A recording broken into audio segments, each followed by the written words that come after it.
Good evening, ladies and gentlemen. How are we all doing? It is a beautifully wintry Sunday where I am. Hope everyone is enjoying the Christmas, the festivities, and the getting ready, not stressing you out too much today. Sit back, kick your feet up, grab yourself your favourite beverage, because we're in for an hour and a half at one of the greatest tracks in the world. It is Watkins, Glen that we're going to be at today for the GT World Challenge Cup. Round number 5, Indianapolis, Laguna Seca, Bathurst and Circuit of the Americas. We have graced them all with our presence so far. How you doing, bud? I'll get you in 2 seconds. We're at Watkins Glen now, and we've got Kailami next week as well. The drivers are out in qualifying at the moment. They've just finished their driver briefing, and I am missing something on screen, but in the commentary box, ready to join me? Indeed, there we go, perfect. How are we doing, Simon? Yeah, we're doing good, mate. We're doing good. Bit Excellent. of a hectic day for us as a team at SOP because we're competing in the Flexstream series, and so we've been fighting for a podium position since the start of this race. So, yeah, it's nice. a 9-hour race, 6 hours down, 3 hours to go. Got the GT World Challenge Cup right alongside this race that we're in as well. So yeah, all systems go for us. Indeed it is. Let me just switch that off, put that there, and put that there. While we're seeing the drivers, we're getting some lap times in at the moment. Still got 15 minutes to go qualifying. What were the highlights from the driver briefing? What are the drivers been instructed to look out for? Because Watkins Glen, it's a very fast flowing track, but there's a few corners that can definitely catch you out, Simon. Yeah, there's a few corners I can catch them out. I'm not going to babysit the drivers on how they should race side by side. You know, if they want to be silly enough to try and go side by side through the bumpy chicanes, they can be my guest and they can ruin their own races. Yeah, the driver briefing just consisted of, they need to watch out for the pit entry and exit lines here because it's rather tight if you're racing nose to tail with somebody. It can catch them out on sudden braking. And then it was just informing the drivers, obviously, of the change in the championship where we introduced a drop round ahead of this race, just because of everything else that's going on with other championships and stuff. So yeah, a drop round was introduced just to help the rest of the teams, because even in the last round there was a potential for 10 teams to be missing on the grid. That wasn't the case, but just again, like last round, is GTWR, who have been leading the championship since the very beginning, they're not here this round because they're competing elsewhere today, unless they've turned up between my driver briefing and me joining you in the in the commentary box. Yeah, it's wide open then, because there's literally only 9 points separating 4th to 10th in the standings, so it's going to be a good one. Yeah, it is. Yeah, I'll just bring the standings up on the side of the screen. I'll run through the points as we look at Krzysztof Stachecki, who's on pole position at the moment. As Simon mentioned, there's not much separating the teams at the top. 13 point, although yeah, there's so the 9-point penalty, Simon. There's a few teams got penalties as well. Actually, noticed GTWR Go Setups, West Competition Racing, and Race Anywhere SimSport. That's for violations in the last race. Not so much violations, it's when a team doesn't sign out of a round, so they pretty much just AWOL without letting anybody know. They get awarded penalty points. 9 points are awarded to the drivers with a maximum of 10, so basically if they no-show once, they have 1 point under the threshold, and then if they no-show again, they're disqualified from the championship. Right, okay. Let's just tidy that up. So yeah, up at the top it is GTWR. They've got 193 points. In second, Team Rookie Monsters, 180. 15 points back is the SOP Esports Romeo Gin Lamborghini. And third, Le Mans Rensport in fourth. Racing Blog fifth. SOP with cars in sixth and seventh. Oversteer Stallions in eighth. TSE Deconi in ninth. West Competition Racing took a podium in the first race. They find themselves in 10th. They've got 127 points. So almost 70 off the lead at the moment, but it is 70 points for a win. Team Shizou GT Omega with that phenomenal second place last time out in the Porsche. In 11, Race Anywhere Simsport, Team Abbey Racing, TSE Deconi, and another SOP Esports Racing team car finds themselves inside the top 15. Closely followed in 17th by another SOP Esports Racing team, the Romeo's Gin Bentley Simulation Esports in 16th, parked in the middle there. TSE Deconi 19th. Another SOP Esports car, this time the Porsche, is in 20th.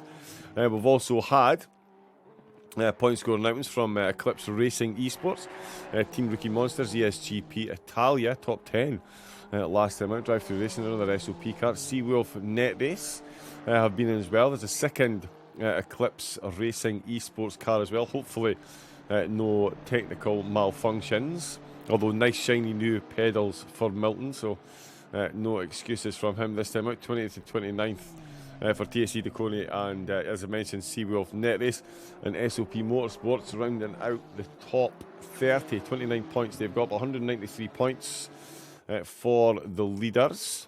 And in qualifying at the moment, it's Yuri Valek leading the way for Team Shizou. And it's looking like another Porsche heavy track at the moment, Simon. Watkins Glen is a favourite of the Porsche, yes. Is expected to see them back at the front of the grid after they've had 2 rounds where they shouldn't have really been near the front of the grid, you know, with Bathurst especially. I mean, the Rookie Monsters and SOP joint venture with Thomas Morant and Luke Tavanari magically got that car onto a podium at the very end of the race, if you remember, because Chris Hartfelt in the GTWR machine had an issue hitting the wall. So yeah, they were able to get that Porsche onto the podium, but it shouldn't have been anywhere near the podium at Bathurst. But yeah, they should be reaping the rewards here at Watkins Glen. Yeah, they definitely look like they are. But yeah, so I need to turn it on. Okay, that would help. So there we go, some background organisation. There's James Smagaskell. He's not set a lap as of yet. Neither is Alex Skinner. We've got Bullion, Wolderzak, Kevin Cox, James Rollins, Hayden Hart are inside the top 20 in the TSE Deconi High Octane Citrus machine. There's Matteo Scriptura again, Marvin Zacher, Mark Leclerc, another one of the TSE drivers. There's Marcus Jusma just leaving the pits in the SOP Aston. Mark Camelio and Jonathan Reed, his teammates just ahead of him at the moment in qualifying. Christian Granieri for ESGP Italia. Matthias Kaczynski for Simulation Esports just outside the top 10. Then we've got Paul Ventnor. Perfect, Simon. He's 10th with Sebastian Apostel. There we go, that's going to catch up on my other screen. Superb. Christian Bird. Eat your heart out with the pit wall live. That's ready and running. Oh yeah, that's what I was just saying there. Yep, that's it. Just instantly popped up on the screen there. So that's perfect, and we can see who is chopping and changing, wheeling and dealing. Oh, Chris Vickers, I say 7th. Riley Murdoch 6th. Morant and Busink 5th and 4th. Top 3. Zach Duran, Christoph Stachecki, and Yuri Valek. Hayden Harter. Alright, okay, that's taking a second to catch up. It says he's on pole and Kevin Cox is 2nd. So we'll wait on that to fully catch up, let everyone get across the line. What have we got? 8 minutes left. So let's not forget as well, John, this is round number 5 and it is sponsored by Coach Dave Academy. Yeah.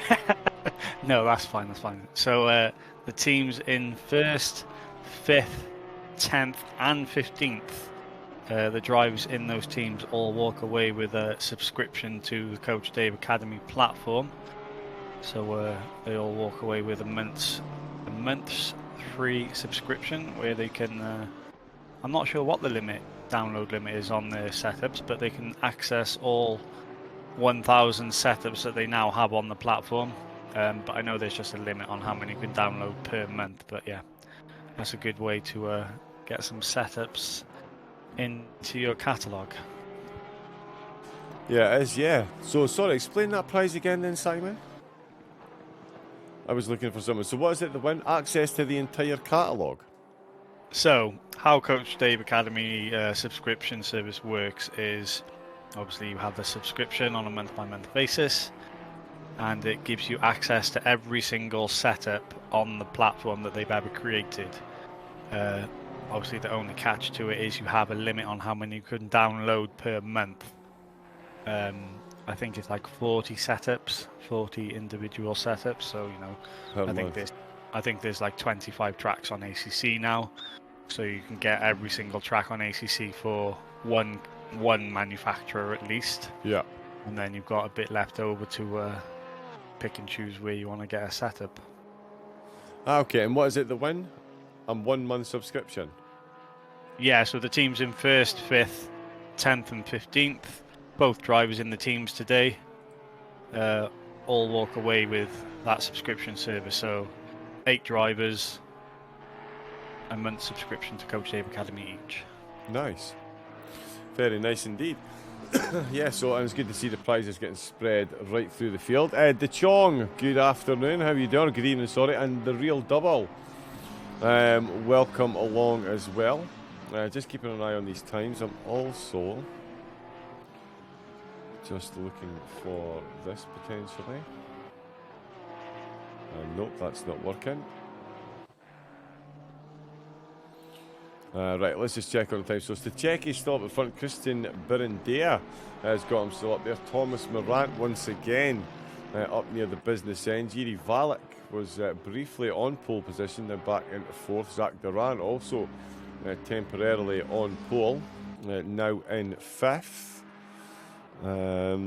Just having a look. Alex Skinner on a bit of a quick lap at the moment. Right, and I can't do that at the moment. That's really bizarre.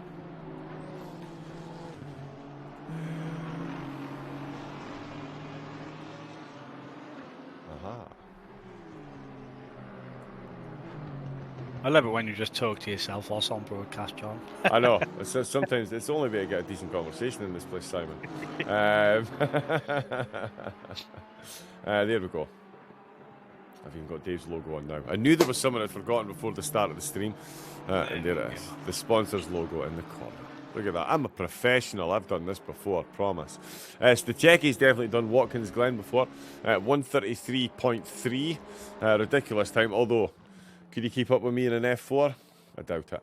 Christian Birendeas in 2nd. Thomas Moran in 3rd. Jiri Valak still in 4th. Ilko up there in 5th. Zach Duran.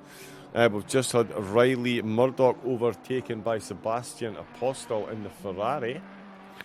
Riley himself there in 8th, Birendea in the pits in 9th, and Kevin Cox in the Mercedes in 10th place. The Mercedes that you used to drive, Simon, until you forsook it for a much better car.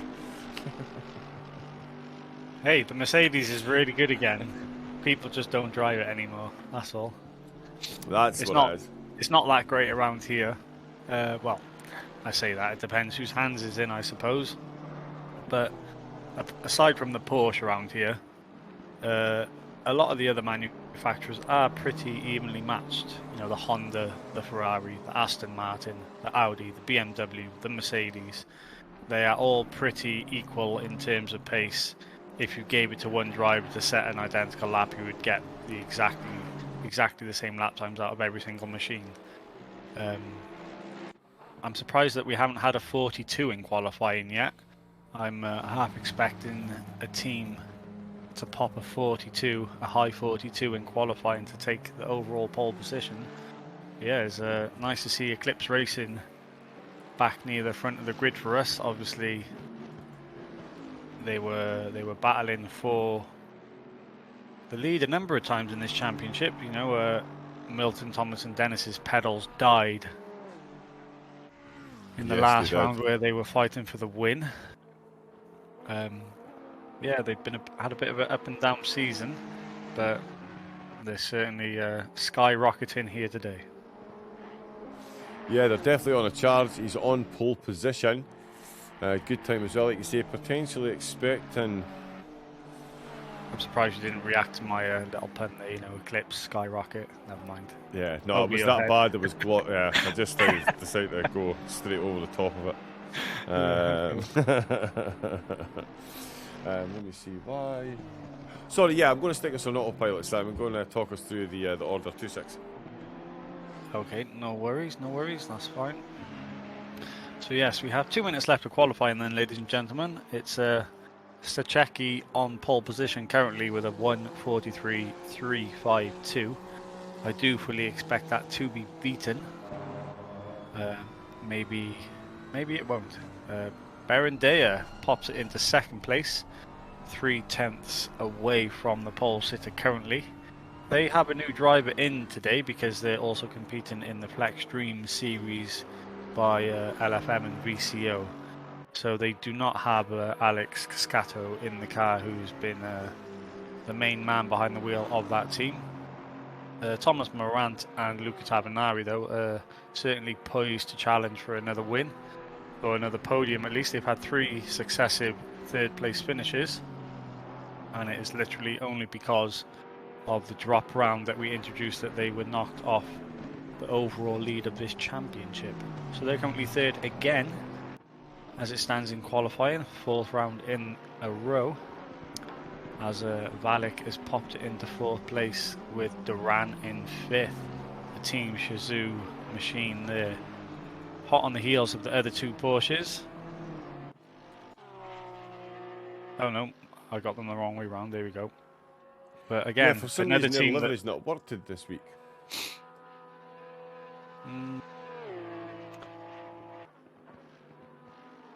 I'm going to hazard a guess to say, because Team Shazoo is another one of the teams that is competing in the LFM VCO Flex Stream series, I'm going to hazard a guess to say that they've still got that livery on their car, and they haven't swapped it over on the Porsche to the one that they're using for this championship. Okay. Oh, I downloaded it through Awesome Sim Racing. Yeah, maybe the driver's just picked the car. But anyway, yeah. That's just a weird one that their livery's not worked. But as you say, there are quite a few cars taking part in the other event. Yep, same for West Competition Racing. They're down in 7th place currently. They've been competing all day with us in the Flex Stream series. Apostle and McClare are the 2 drivers here today. I think it's only been Apostle who's been piloting one of the West Competition machines in the other series.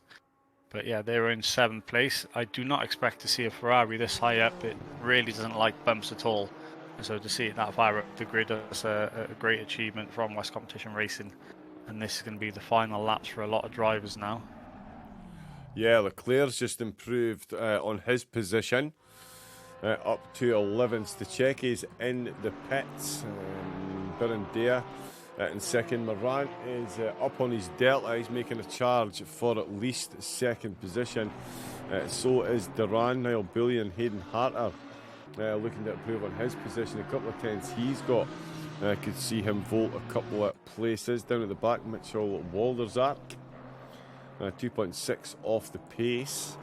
But still finding a bit of time. Thomas Morant coming through the boot section. In fact, just exiting, coming into the penultimate corners. 3/10 he's got. This is an assault on pole position here, and it's just as well because Ilko Busink has just gone quicker. He too is now 3/10 off the pace. 3 drivers. Thomas Morant did carry that time across the line, but not quite everything that he had. Only 2/10, and here we go. Zach Duran. Is he going to take pole position right at the death? Oh! 6,500, Simon, between 1st and 2nd there, right at the end. The Honda outgunning the Porsches. Yeah, wow.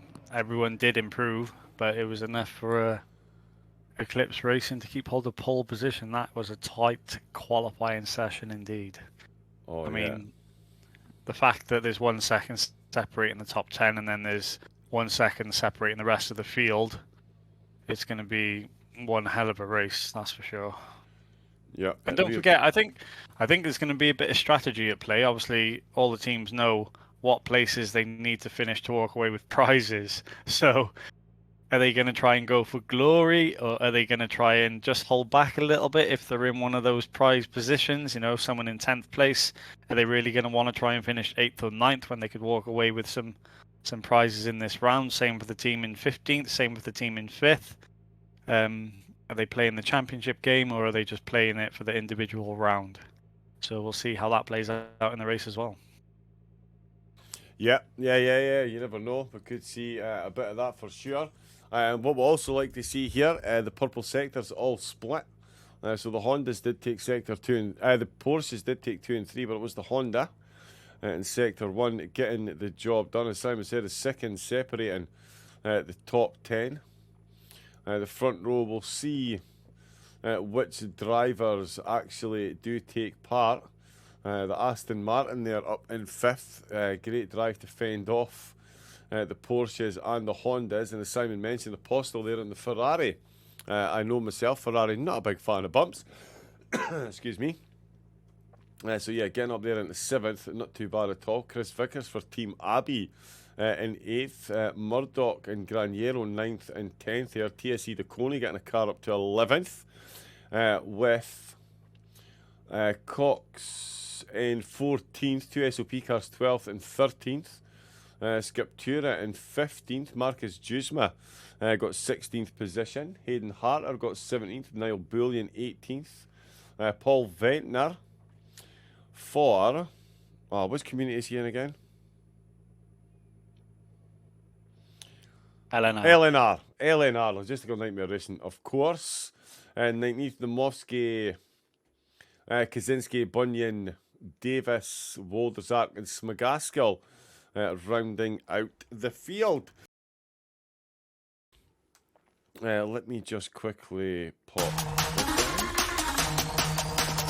What I'm going to do, John, is pop out of the commentary box. Obviously, okay. As I do for the beginning of every single race for the stewarding reasons. And yeah, the fun stuff. I hope not. And yeah, I'll join you a short while into the race then after the instant rooms have calmed down. Hopefully you have a nice easy start, but it's Watkins Glen turn 1. I'll probably see you 20 minutes from the end. We'll soon see. All right. Awesome. Cheers, Simon. See you soon, bud. So there goes Simon off to the stewarding office. It should be fine. SOP races are normally not bad. A minute and 15 remaining for the drivers to set their strategies. There is, of course, no mandatory requirement in the pits other than to change driver at least once. Both drivers in the team must take part. Good afternoon, good evening, good afternoon. 20 to 7 at night, pitch black outside, Mr. Johnny Bizzett. How are you?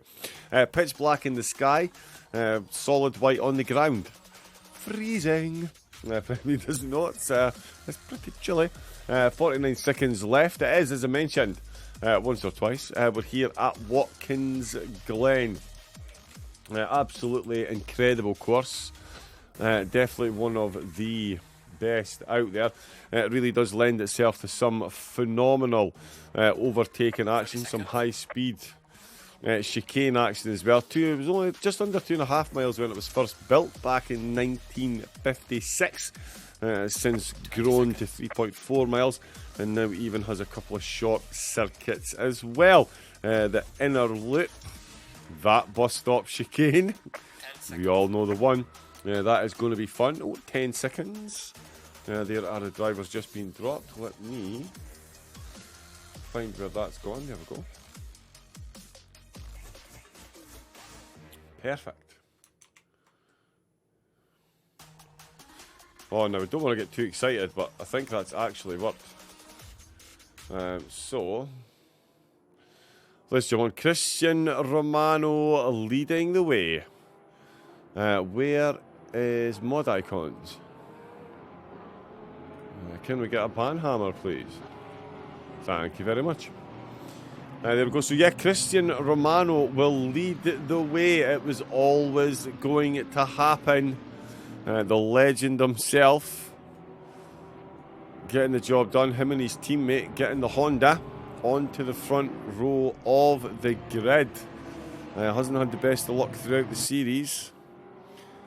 Good chance the race win is definitely on here. I'm just wondering, do we need that information in the top right? Should we get rid of that?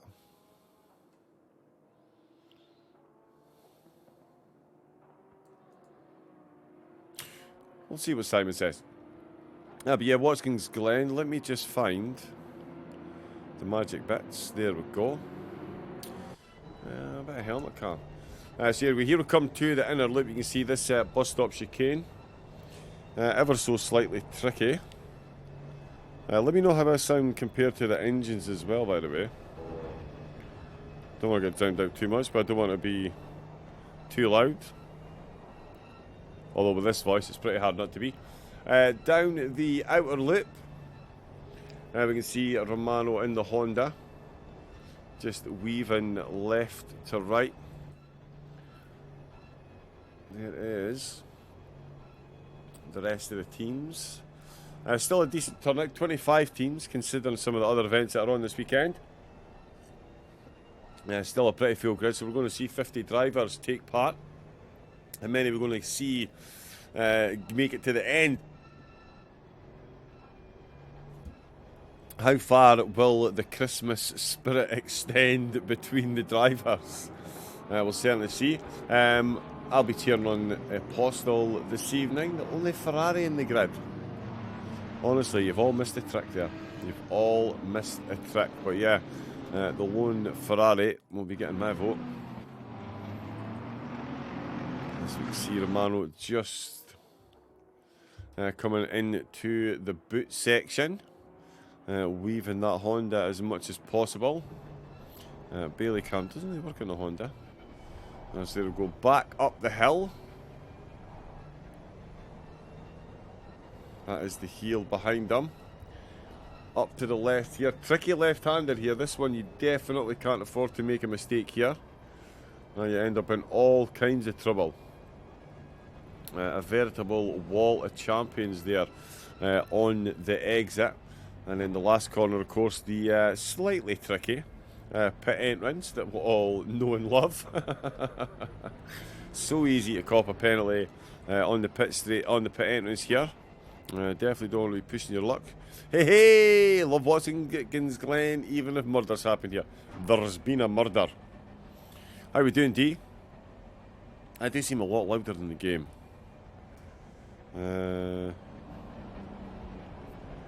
Although when that's revving, that's probably going to be a bit loud. That seems okay though. Right, let's get some green lights. Let me know how the volumes are. If you need the game up a bit, just let me know. We're going to see green lights. Ilko Busink then in 4th place. Let's get some helicam action. There is the green lights, and we are going. It's Christian Romano leading the way. We see, of course, Zach Duran being pressed upon by Thomas Morant. Ilko Busink not hanging about in the background there either. Christian Birandia gets a very good turn, number 1. So does Thomas Morant. In fact, he takes 2nd position from Duran. Ilko Busink finds himself on the outside. Christian Birandia goes himself around the outside now. Coming towards the inner loop is Christian Romano finding himself under a whole lot of pressure, and Ilko Busink almost boxed in at the moment. Birandia finding himself no way through either, as Yuri Valek is getting himself involved in this one as well. James Smagaskill seems to have made up a few places as well. We'll check that as everyone comes through the inner loop for the first time at Askin, and very cleanly through. There's Mark Leclerc making it through. Hayden Harter up to 15th position. Paul Ventnor lagging slightly there.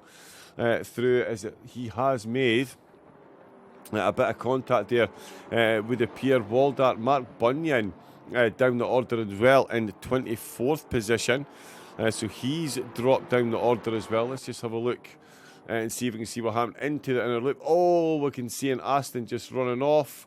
Oh, and there is a bit of contact there as the Rookie Monsters car, no, that's Ventnor and the Rookie Monsters car, both running wide there through the inner loop. There is Christian Romano still in the lead of the race on the replay, heading into the boot section.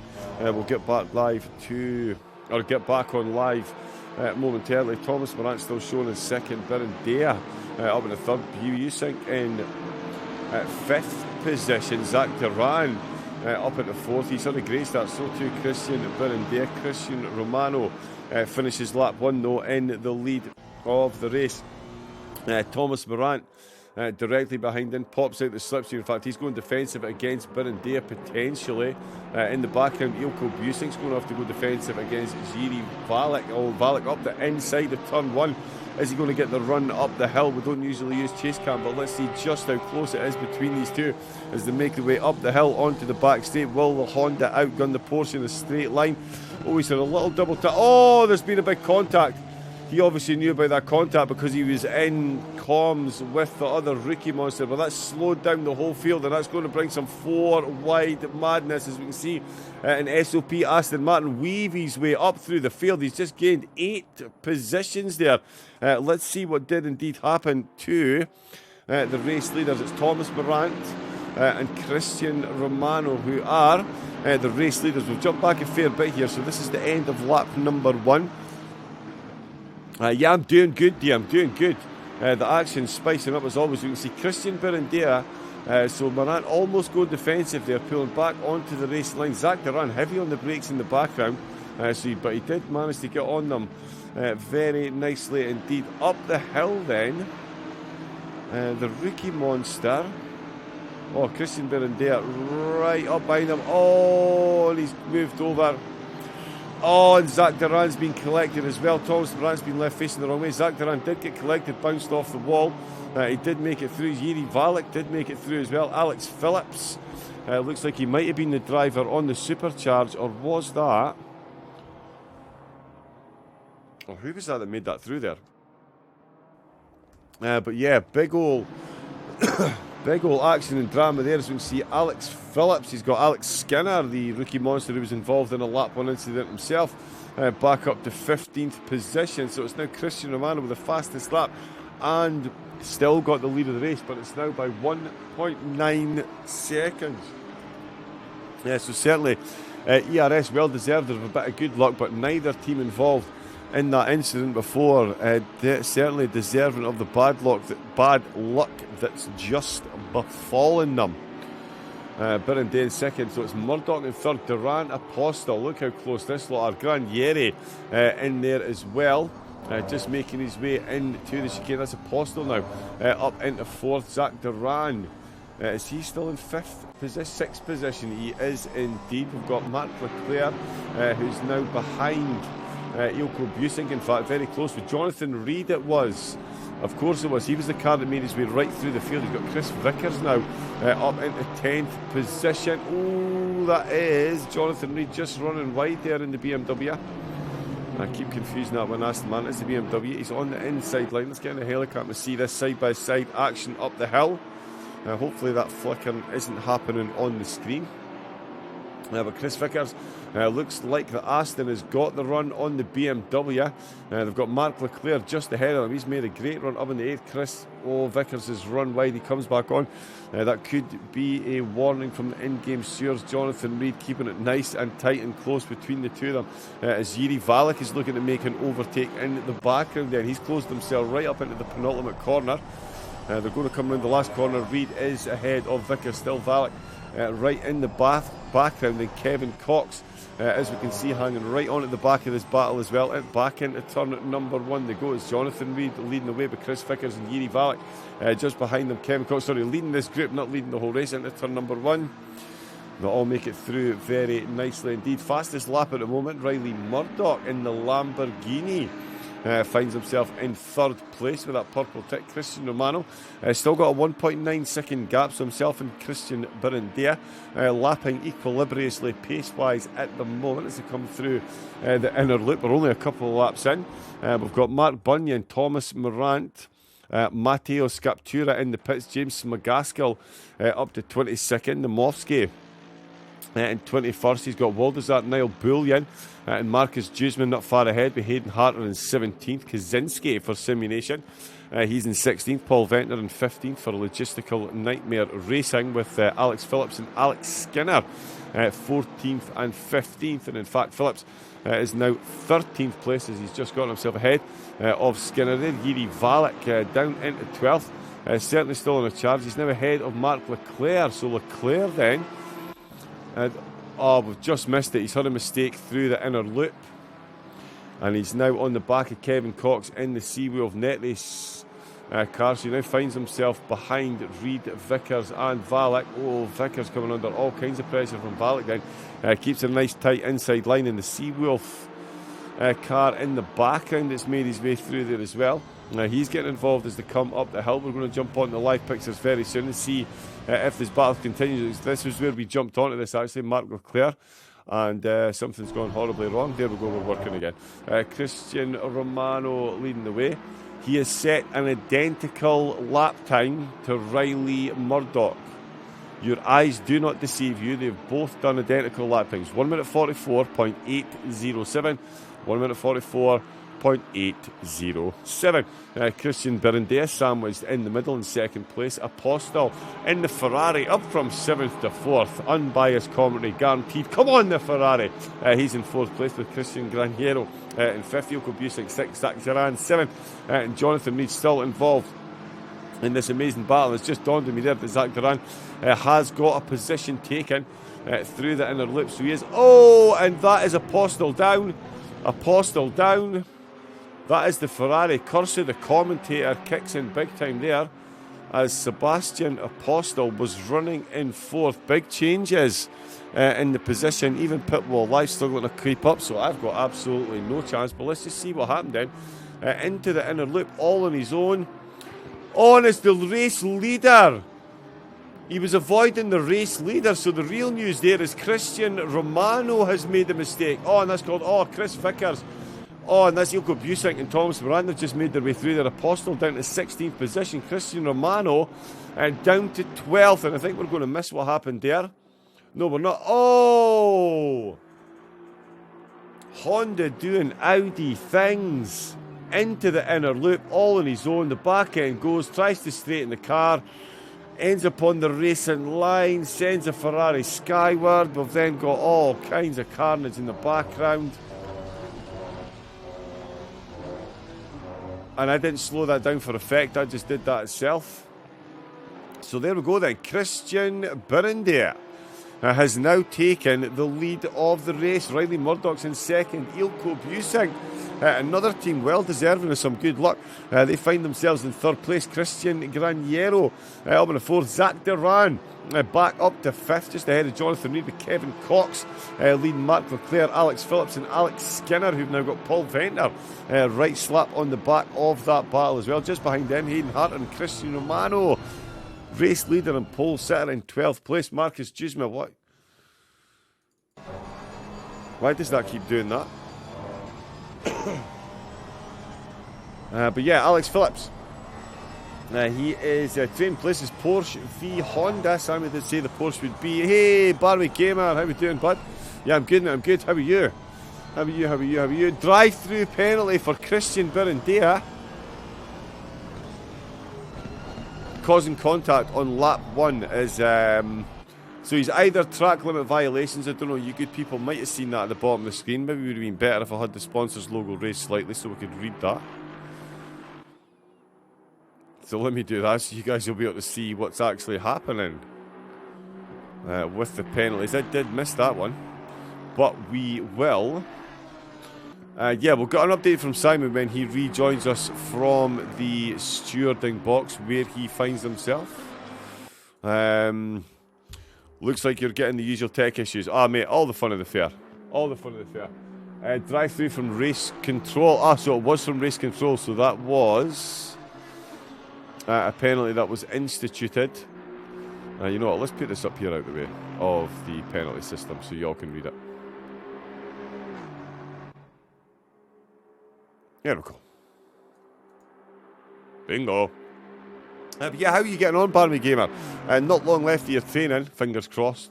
Hopefully see you safely through that. So, we've had all kinds of chaos happening. Christian Romano and his team took pole position. No, they're not out of the race, are they? Yep, no longer in the race. Took pole, had a big accident, no longer in the race.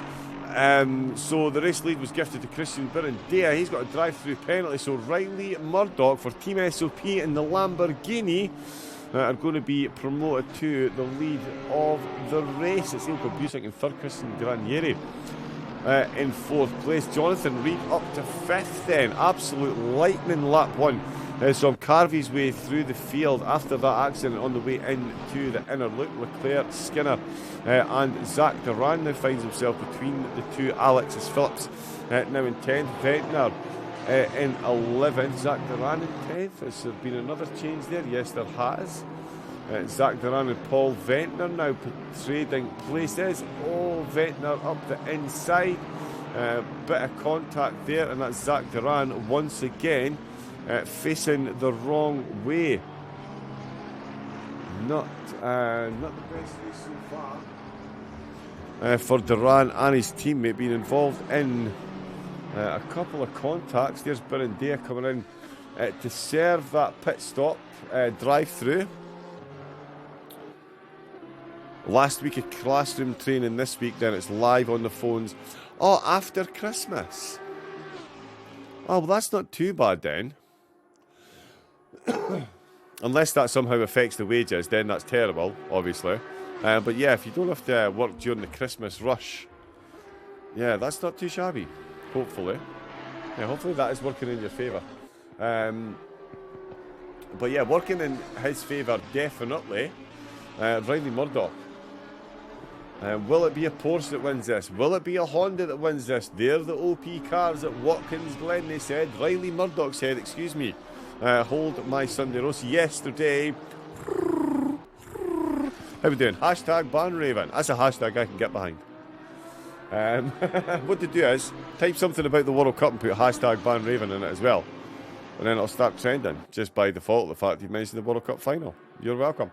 Running down and up the field, though, had quite a few drivers in and out the pits. Bunyan is still in there. Thomas Morant's got some damage repaired. He's back out. Yuri Valak is in for Team Shizu. Matthias Scriptura in 21st and 20th is Chris Vickers. Sebastian Apostel after taking... Oh, that's a simulation car. That's Mateusz Kaczynski.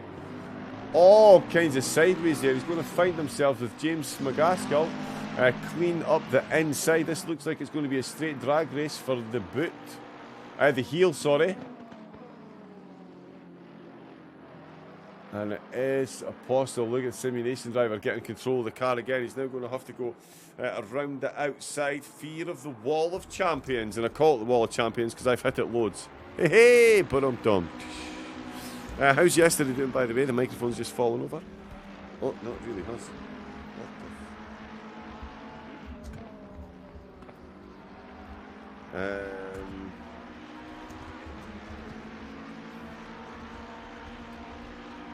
There we go.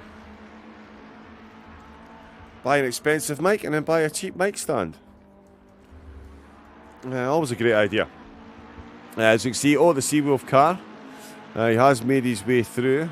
Zach Duran is the driver ahead of them. Gaskell now with Kaczynski and Apostel.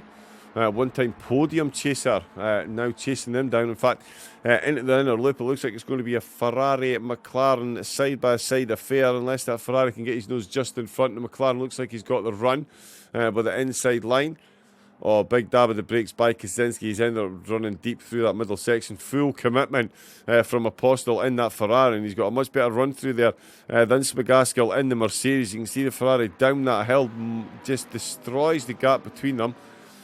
Down into the toe.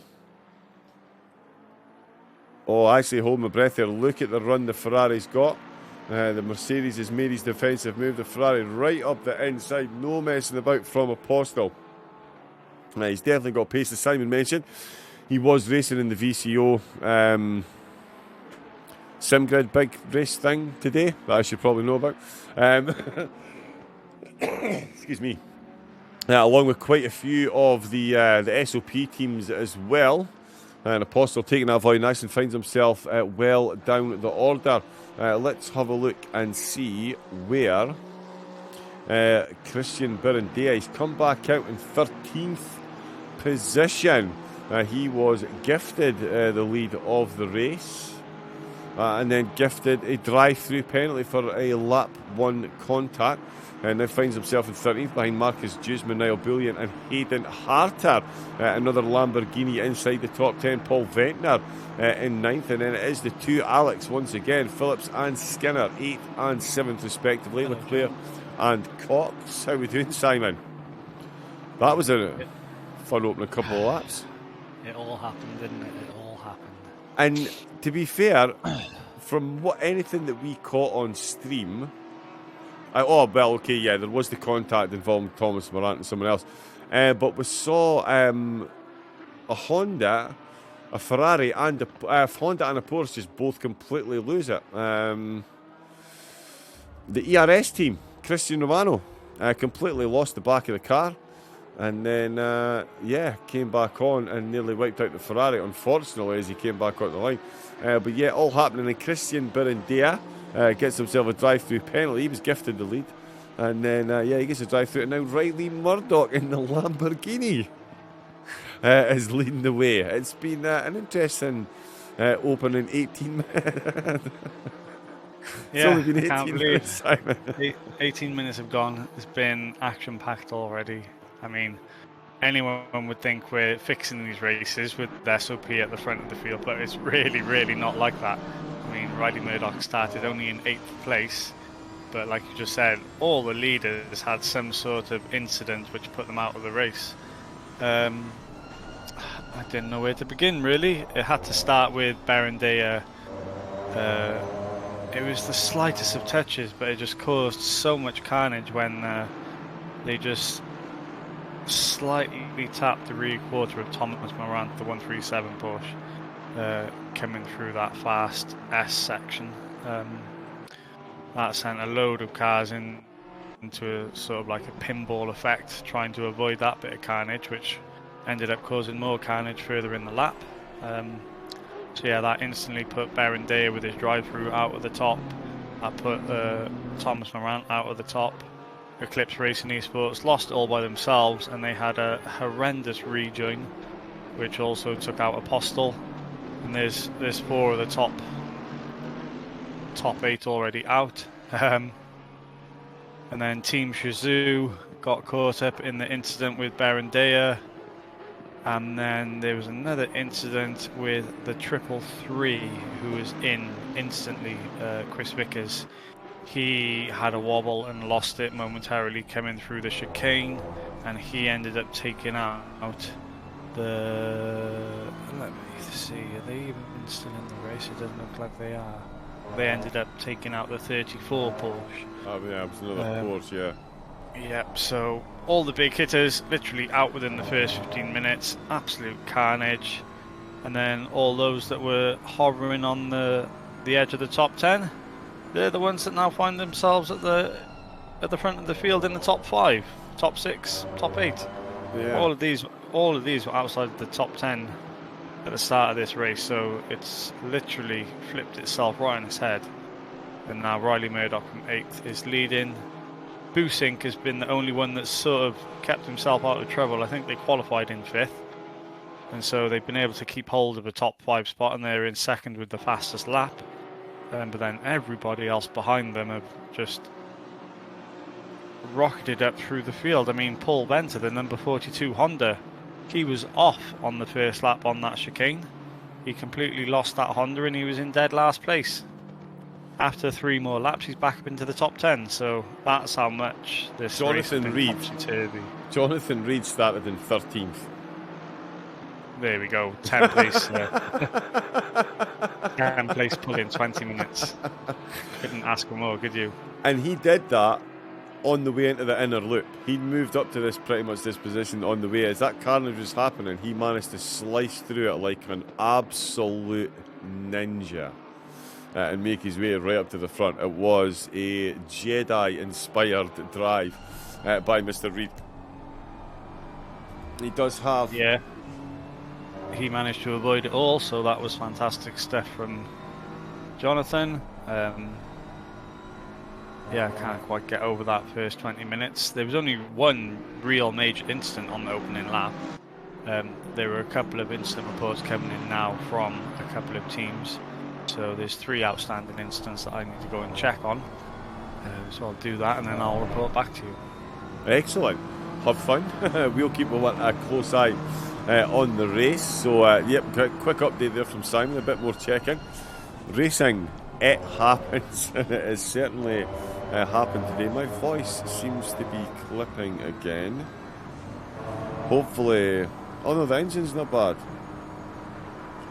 I do need to fix my voice on this microphone. Right, we're on board with Bullion. He is right between Berendale, one-time race leader. Berendale having a big old look, but he's got the high-octane Citrus Lamborghini just ahead of him. Doesn't want to box him in. Oh, he's going for a cutback through the chicane. Let's jump on a helicam and see if he gets it round the outside. Big wiggle by Niall Bullion, hanging on to that one there, but it is position done for Christian Berendale. That's him back up to 11th position. Riley Murdoch still leading the way, and he's got himself a 2.6 second gap over Ilko Busink, who has the fastest lap of the race so far with a 44.365, almost identical to the qualifying time that was set by the Honda. There is Granieri for ESGP Italia. He's got 3rd place safely sewn up at the moment, because right behind him is Cox, Reed and Leclerc. In fact, Cox has got that overtake done, and we've just missed it on the way into the inner loop.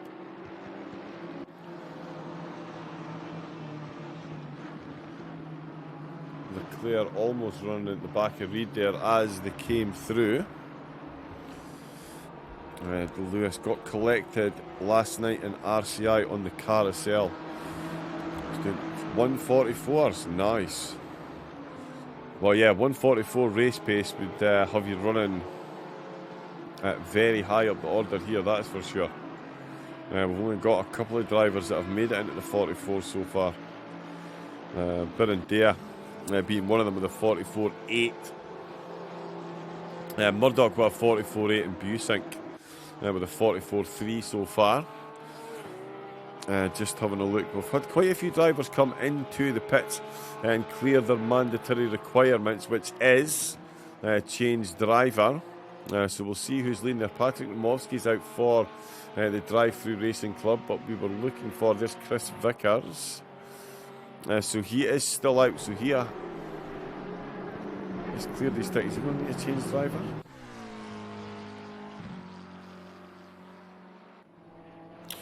Yeah, I will double check that.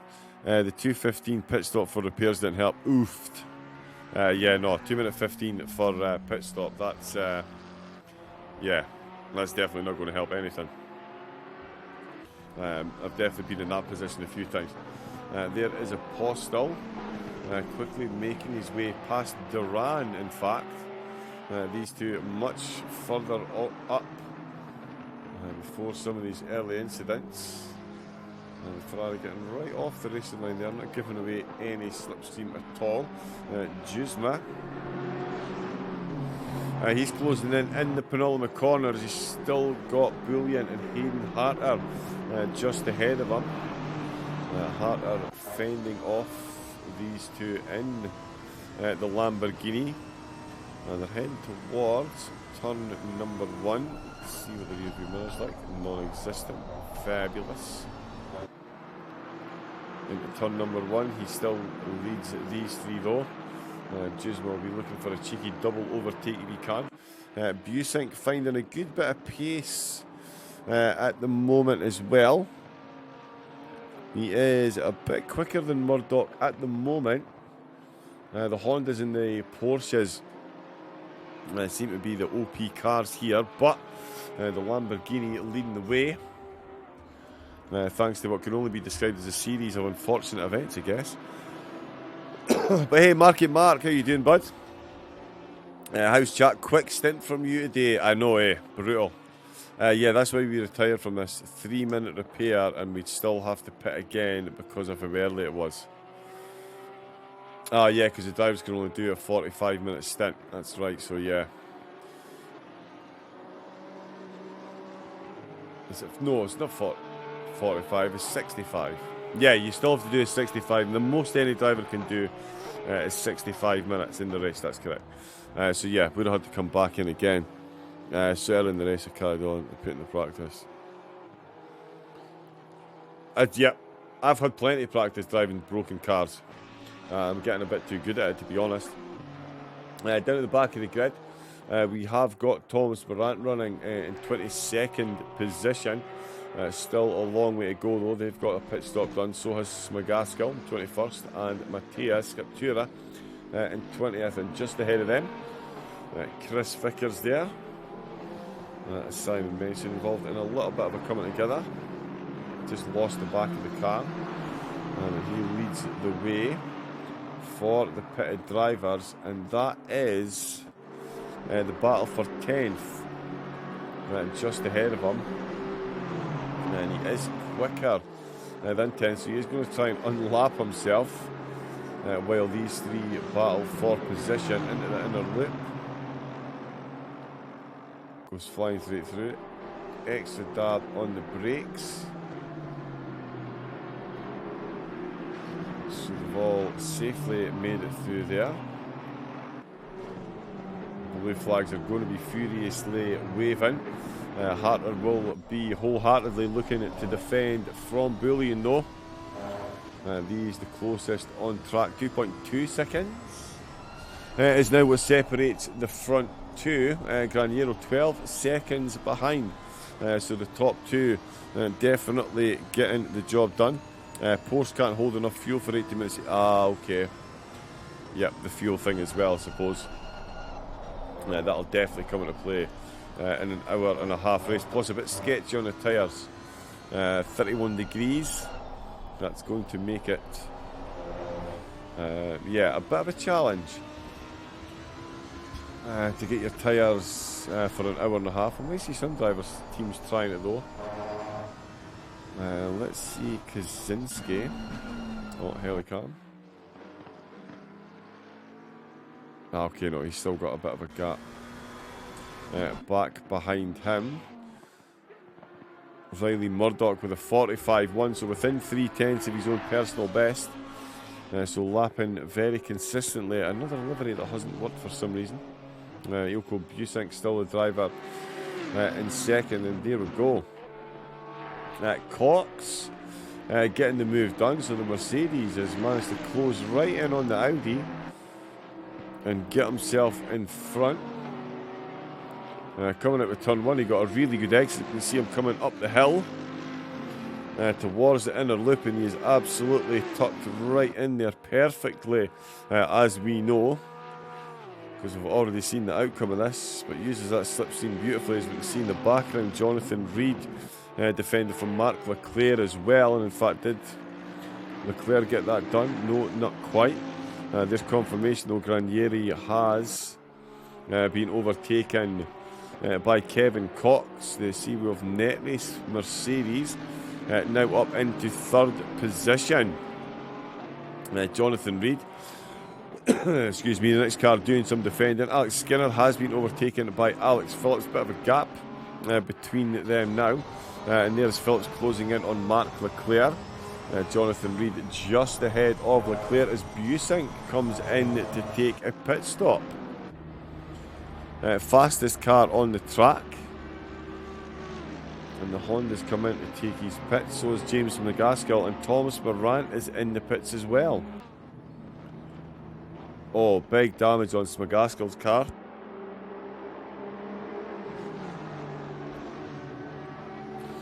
So I imagine he is going to be in there for a while. Morant in, Busink in, Murdoch stays out. Kevin Cox now up to second place with Granieri in third. Jonathan Reed still full defend mode.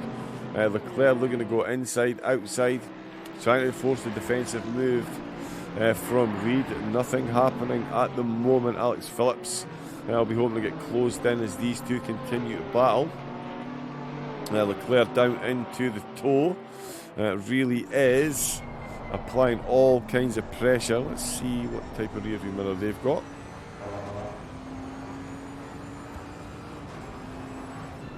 Yep, you can indeed just see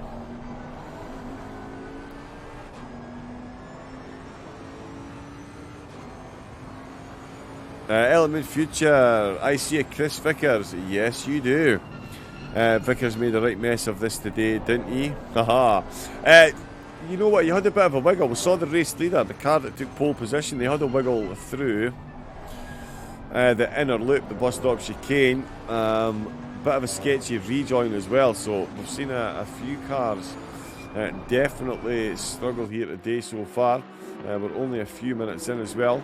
Leclerc, but Vickers at the moment is making his way back through the field. He's taken a 1 pit stop so far. Phillips getting past Busink. Oh, of course, because Busink has just come out of the pits. I really have to look into SOP again. I enjoyed that multi-class when I was driving the M2. Oh, good fun. Nightmare Race, loads of incidents. Vickers got in a drift. Ah, okay, just a passenger. Got collected by an innocent Porsche. Yes, the 333 Porsche, that's right, yes. But yeah, Element Future, definitely. Get yourself out racing. Absolutely, absolutely. Yeah, some great racing. There's some good competitions coming up. Some great tracks. And yeah, you get some really good racing. Let me just bring that back up. There you go. We're showing off the on-board. Busink has been given a penalty.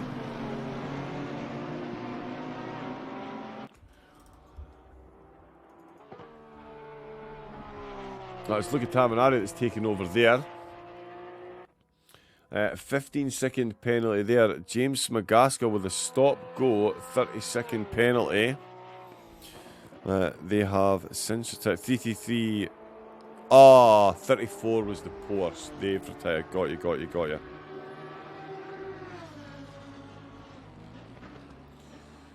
Yeah, SimGrid. We're also doing some race room races as well.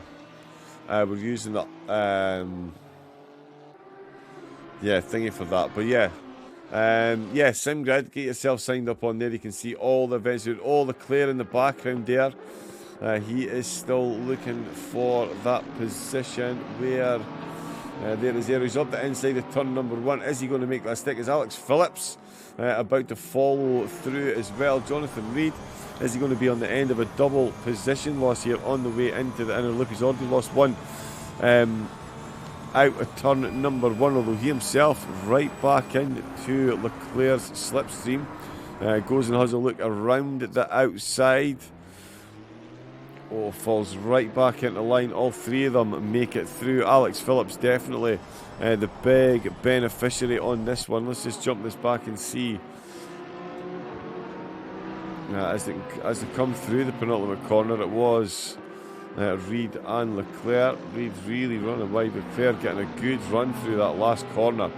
That is really what set that one up. He got a good run down there, and as we can see, he made the most of that with the slipstream hanging it right round the outside.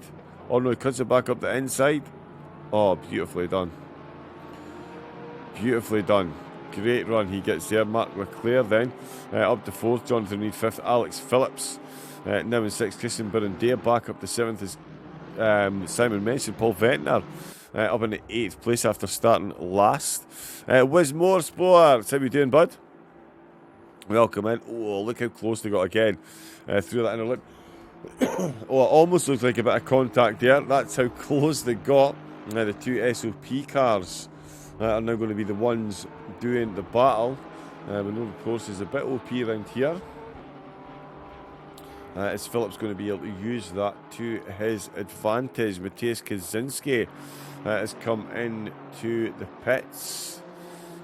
Edgar Urich is now out for Team Rookie Monsters. He's taken over for Ilko Busink. So he's got a Busey. How we doing, bud? Thank you for the subscription, mate. 9 months. Whoop, whoop. Cheers, bud. That didn't go as planned. And you know what? It did kind of look like it was going as planned for a bit as well.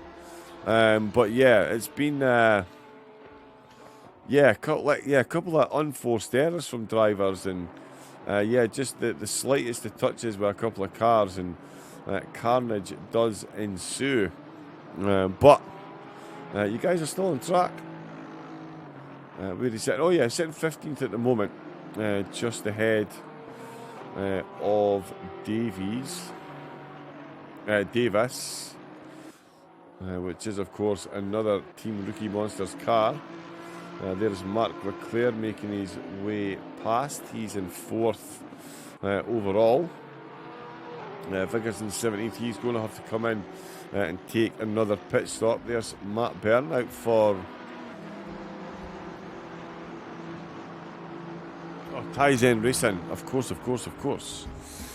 Lap 2 incident with people. Oops. No wonder that's broken.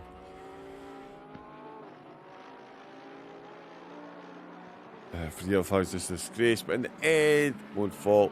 We're still in it for the top 10. Nice. I'm doing good. Yeah, the yellow flag thing. I expected quite a few penalties to get handed out because there was yellow flags and quite a few overtakes. So I think maybe the game needs to re-look at those penalties. Is Alex Phillips coming to the pits? He has, along with Hayden Harter. 52 minutes left.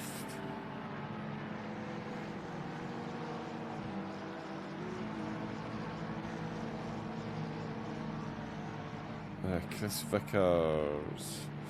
He has come into the pits. So this will be for a driver swap. Riley Murdoch, Kevin Cox and Christian Graniero still leading the way. Mark Leclerc. Excuse me. He's definitely closing in that Bentley. You can see Graniero well within touching distance now for Leclerc. Birindea catching up onto the back. Oh, one of the McLaren, sorry, Jonathan Reed. Still a fair bit of track ahead of him. Alex Phillips is handed over to Matt Camelio. Speeding in the pit lane. Oh. Alex Phillips and Matt Camelio then. Stop go 32nd for speeding in the pits. It was P5 at the crash where 2 people died. Yeah, P7 or P. Yeah, something around about there, Busey. Yeah, I was definitely inside the top 10. Although, yeah, there was a lot going on then as well. We ended up Birindea got that penalty as well from the lead of the race. Obviously with a further contact with a Porsche on the way to the inner loop. So yeah, things did chop and change ever so slightly. Oh no, wait a minute.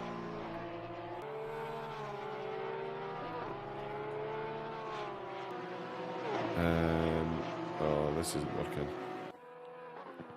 There we go.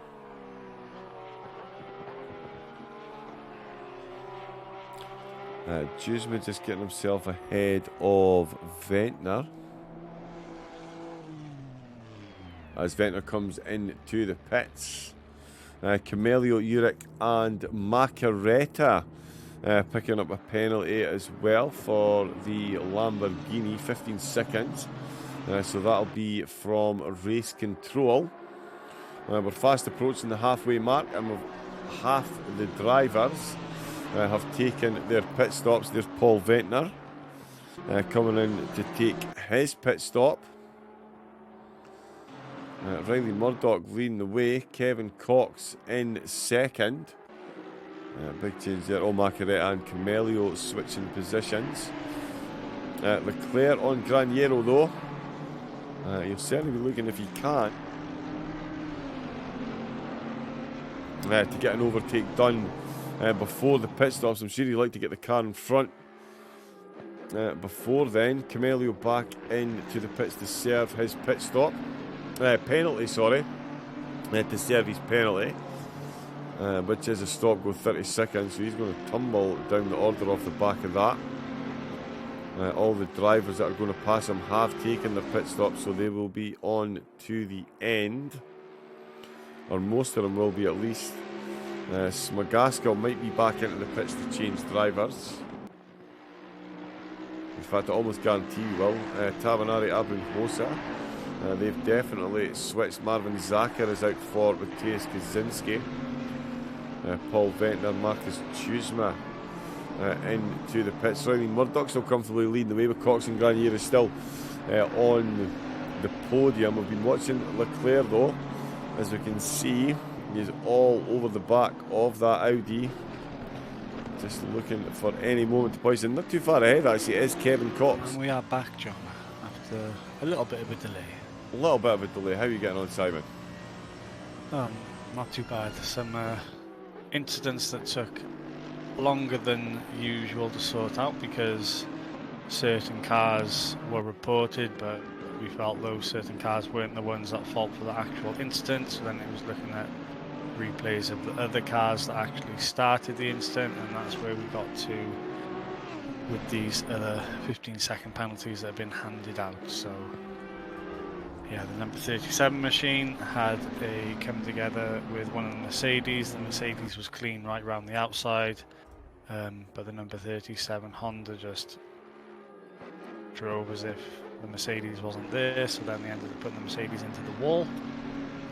And then the number 77 Lamborghini caused two different incidents simultaneously by hitting the rear quarter of the simulation McLaren, which then resulted in both of them sort of like quarter spinning, which sent them into the side of the 193 McLaren, which then sent the 193 McLaren into the side of the 104 Porsche, which has retired from the race now because of that incident. So yeah, it was a bit of a complicated report to go through because there was more than one car involved, but we got to the end of it, and this is how we stand now. Yes, indeed. We've got 9 cars left to still take their pit stops. Yeah, Busey was pointing out, saying there was a few people he could report, but yeah, there was a lot overtaken that got. Yeah, I thought that does the in-game stewards, Simon, not punish you for overtaking under yellows, or are yellow flags only advisory? Yeah, no, it's not like race room where yeah, no, where that's... the actual in-game yellow flags can penalise you for overtaking under yellows. No, it's nothing like that. It's just advisory to be cautious and slow down because there's yellow flags ahead, but there's no actual penalty system in place for it. Yeah, that's maybe someone that should look at. As we look at Marc Leclerc, oh, what's going on in the background? That was a Honda, in all kinds of trouble there.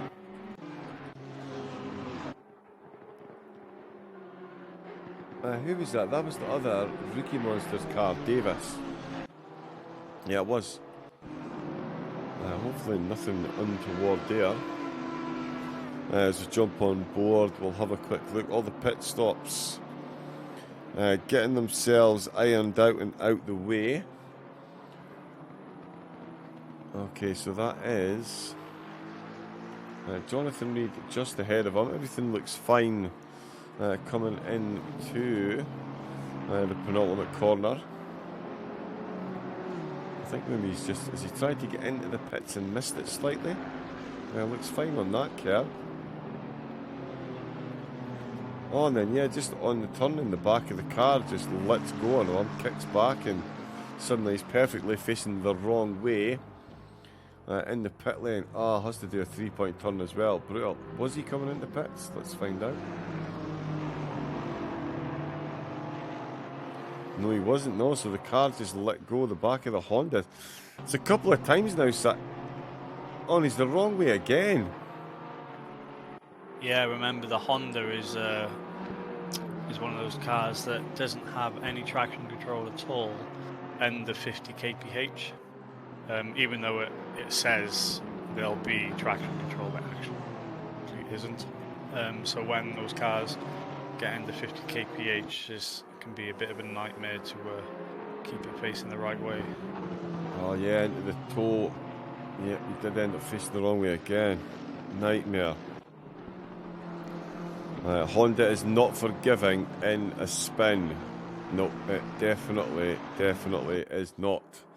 As Simon was saying, oh, there's Graniero and Cox, both into the pit from the upper echelons of the leaderboard. Niall Bullion will be promoted up to 3rd place. Sebastian Apostel comes to as well. He's still got to take his pit in the Ferrari, involved in some of the early incidents. And now finds himself up into 4th place. We pass Graniero momentarily. Alexandre Lagasse is going to take over for TSE Deconi in the Bentley. They were hunting down 3rd place before they came into the pits. Let's see how this irons itself out. Macaretta currently in 10th. And he's got Mike Abrinhosa, who is ahead, so he's looking to unlap himself. Chris Severt making an appearance in the Lamborghini, so that is the lead car back out on track. And he's got a Seawolf.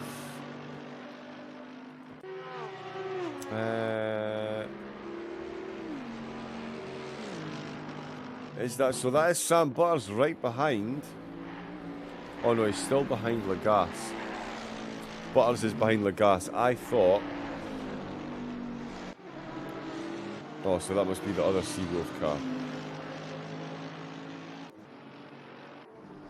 Yes, it is. There we go. I thought Seawolf had pulled an absolute blinder. Christian Berendea comes into the pits for the 2nd time in the race. First time for a drive-through. 2nd time is going to be for a driver swap. Jonathan Reed up from 13th position. Now the on-track leader. He's going to have his pit stop to take. So does Apostel in 4th. They'll be the last 2 to enter the pits. But Jonathan Reed, it's an ill wind that blows nobody some good. The lap 1 incident saw him shoot through the field. And he's up into the race lead. There's Chris Severt. Just coming past the pits as well. So he's definitely ahead of Berendea, who is just rolling back out now. So he's still going to have a decent position here. If I can... there he is. So yeah, it's Hontaru Bogdan making his debut in an SOP event. As Simon mentioned, there's a few drivers out and about in other competitions today. So a few stand-ins. We'll see what pace he is, but he's just behind then the ESGP Italia car as Sean Buck takes over for Niall Bullion. Alexandra Lagasse, Sam Butters, Francesco Parisi is in the ESGP Italia Audi, and they've got themselves back ahead of Christian Berendea's car, and now being piloted by Bogdan. Uric and Macaretta still got penalties to serve, and Reed and Apostel still got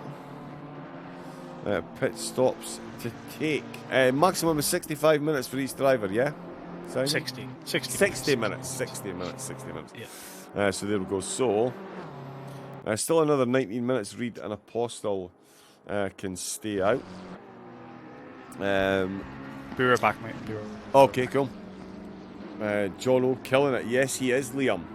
He absolutely is. He was gifted quite a few positions with the early incidents, and now finds himself on the top spot. As Apostel comes into the pits, there's Severt making his way through. Lagasse. So we'll see how far down Apostel drops again. Uric now got Abrinhosa looking to unlap himself once again.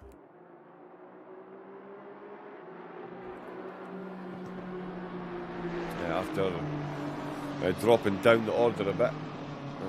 Aston Martin certainly not slowing any in pace. There's Severt well through his lap now. Lagasse following. We've got Butters and Parisi.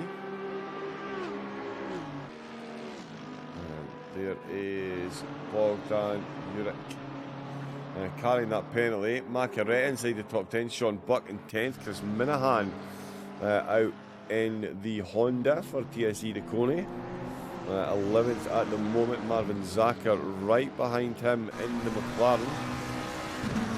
We're going to get an overtake done here. This is definitely for position. As Reed comes in to the pits then. He did have another 19 minutes at his disposal, but the race leader... hello, Chief Simo.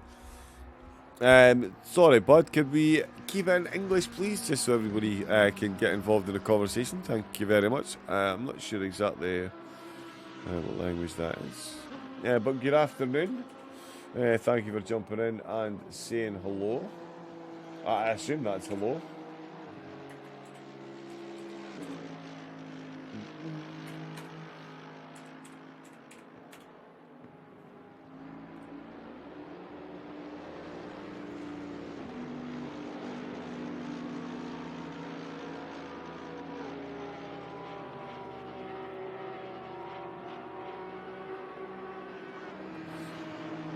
Sorry, let me just...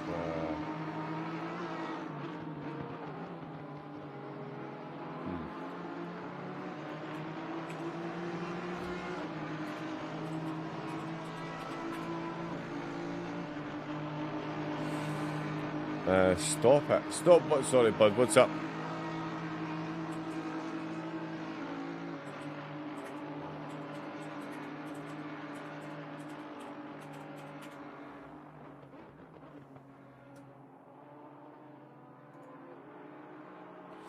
There we go. That solves that problem. Yeah, sorry. Back to the race. Jonathan Reed. Let's have a look and see where his car has come back out.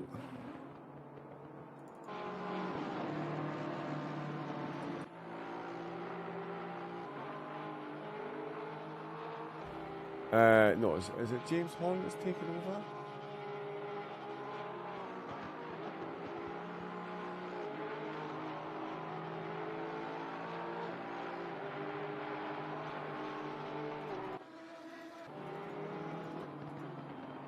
Matthew Miziak, there we go. Sorry, that threw me off a bit there. Swearing in Italian and Spanish. Gotta love the dedication. But Matthew Miziak, so they're back out in 4th place. The SOP BMW ahead of Bogdan Parisi and Jurek and Macaretta. Still battling for 7th position. Oh no, sorry, it's Macaretta and... Oh no, Macaretta's got Team Abbey trying to unlap himself. That's why there's 2 cars to go. It's Marvin Zacher and Chris Minahan still pretty close. Andrea McClare out for Sebastian Apostle in the West Competition Racing Ferrari. That is the Logistical Racing Nightmare car just behind them. Not that one. It is the other one. Jacques Vermeulen, who's out for the LNR Expressly Slow Honda. Not that slow at the moment. They did start in 25th place, now up to 19th. Abrin Host is trying to make his way back through the field. That is David Macaretta just ahead of him in the high citrus octane Lamborghini. Marvin Zacher, just...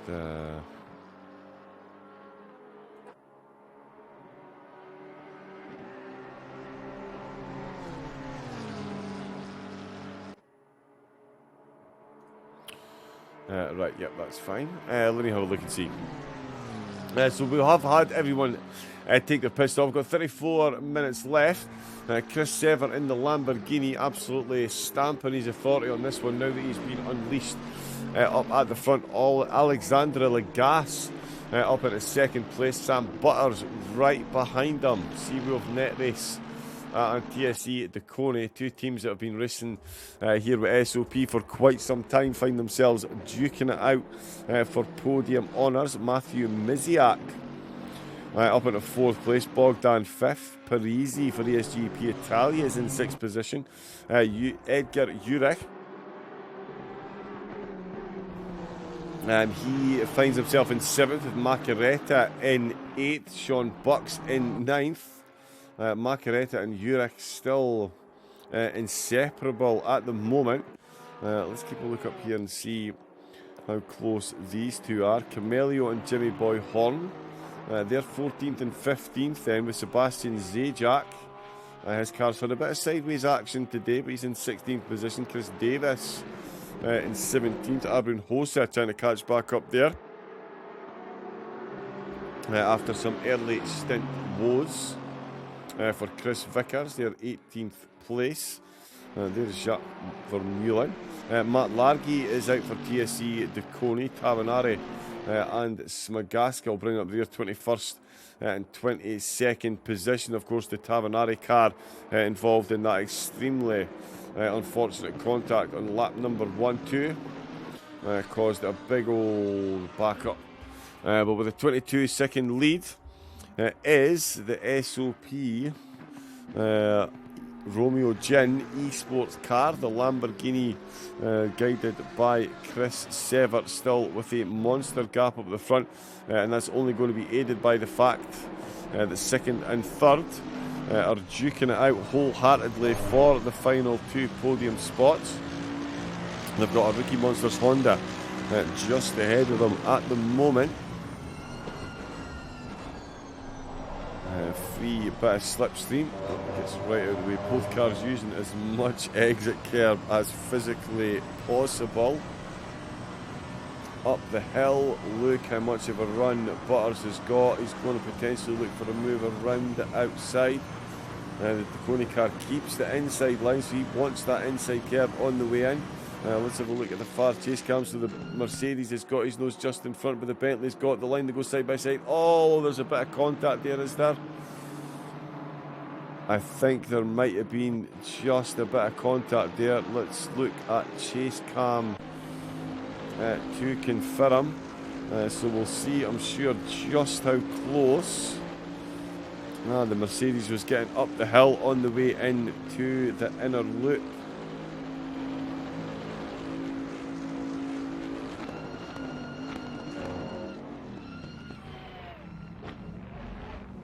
Oh, was there contact?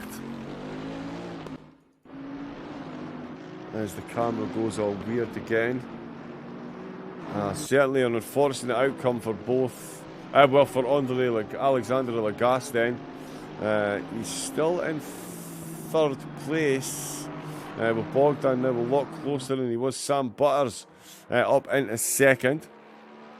I'm sure if there was an issue there, the stewards will be alerted and have themselves a looky at it. But for the moment, that podium battle is settled in favour of Sam Butters for the Seawolf Net Race team. Alexander Lagasse in the Bentley will look to close back up as quickly as possible. It's the other Seawolf car that's in front of him at the moment. Sam Butters is already through turn 1. Bogdan in the background can see everything that's going on, so too can Matthew Miziak then.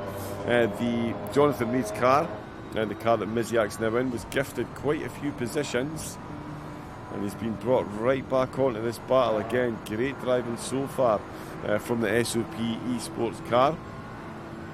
Can they get themselves involved in the podium battle? Bogdan certainly looks like he's going to catch up to Lagasse now. After Lagasse had a spin through this corner. I couldn't see contact. If there was, it was potentially a bit of net code. They did look very, very, very close indeed. Unless the Bentley perhaps maybe panicked, or not so much panicked, but just tried to avoid contact by steering the other way. And it kicked the Bentley off. Like I say, I'm sure we'll find out in the steward's office if there has been an issue.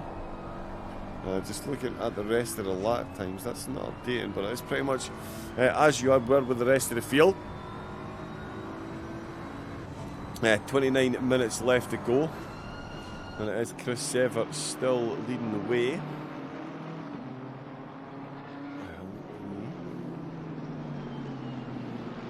Take a quick drink. I'm hoping it's Simon. Are you back? No, Simon's not back. I'm going to pop this very quickly. A lot of blue flags there.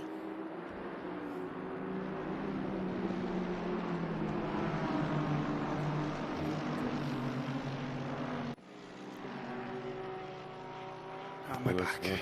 Oh, perfect timing, Simon. I just need to go and nip off for a quick break. I've put on auto, and I'll leave everyone in your capable hands. Lovely. Okay. Thank you very much. I will jump back into your screen.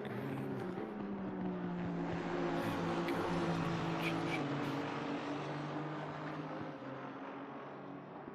So we're currently on board.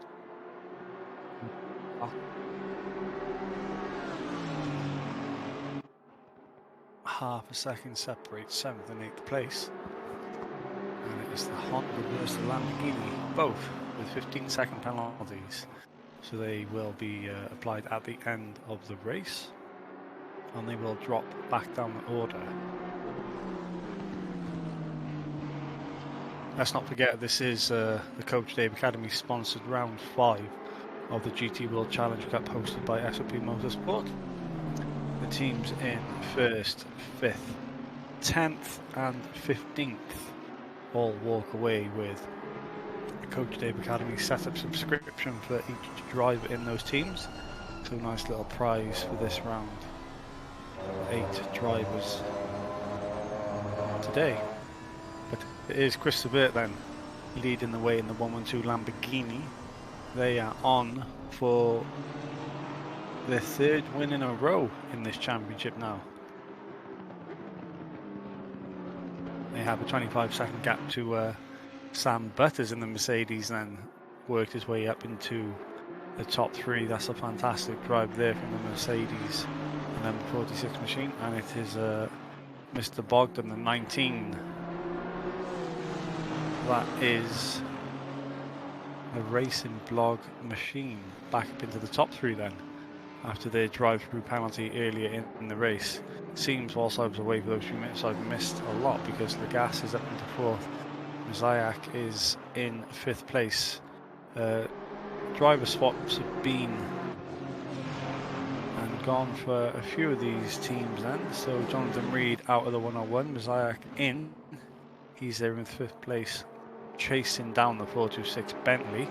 1/10 separating those, but we can't see that battle at the minute as we are riding on board the battle for 5th place, Mosaic and Legas. 1/10 separating those two, or maybe not. He's got through. There we go. Just wait for the Delta to update then. So up into 4th place goes Mosaic.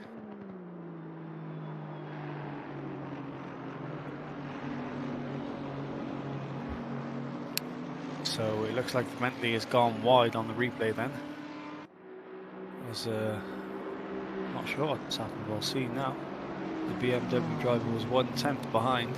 He's definitely now ahead. He looks like he might have got it done through the chicane here. Did the Bentley get it all wrong, or did he just let him by? Side by side they go. It looked like he gave him room then. It looked like Matt Mazayak was the brave of the drivers, and the Bentley thought better of it. It didn't want any of that action going through the chicane. So up into 4th place goes the 101 machine. He is chasing down Berendea, who is the next car ahead, the number 19 machine. Has every single car come into the pits? They must have, because there's less than 30 minutes remaining. So everybody has been into the pits. And so, yep, that is the top 10 then. You've got Sean Buck and Andre McClare rounding out the top 10. They've had a great comeback drive then, because Sean Buck was right at the rear of the field at the beginning of this race, so they're up into 9th. Andre McClare is there in 10th for West Competition Racing. 24 minutes remaining. Only 22 teams left on the grid from the 25 that took this race. And a lot of incidents, which has caused the field to be shuffled right through this pack. Oh, excuse me. Yes. And I was actually, speaking of shuffling through the pack, it was actually Andre Lagasse. He was actually battling TSE, Decone and Netwheel Series, of course, have raced with us pretty much since the PC days started. They did actually have a bit of couldn't tell if it was contact or netcode, but it was good to see they two battling for the podium. And I think that's maybe why Lagasse left extra room with Miziak going through that chicane.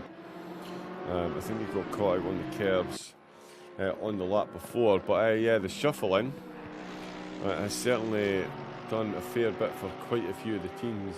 Like you mentioned, Sam Butters and Seawolf Net Race, big beneficiaries there, and it looks like Alexander Lagasse is coming under pressure from ESGP Italia Audi with Francesco Parisi, although not the most convincing turn one there from Francesco, so that's going to give an extra bit of breathing space to Lagasse on this lap. 28 minutes to go, 22 cars left involved, and it is James, oh no, it's not, it's Eggert who's just come out, Matthias Eggert, who's just come out for the Seawolf Net Race Mercedes.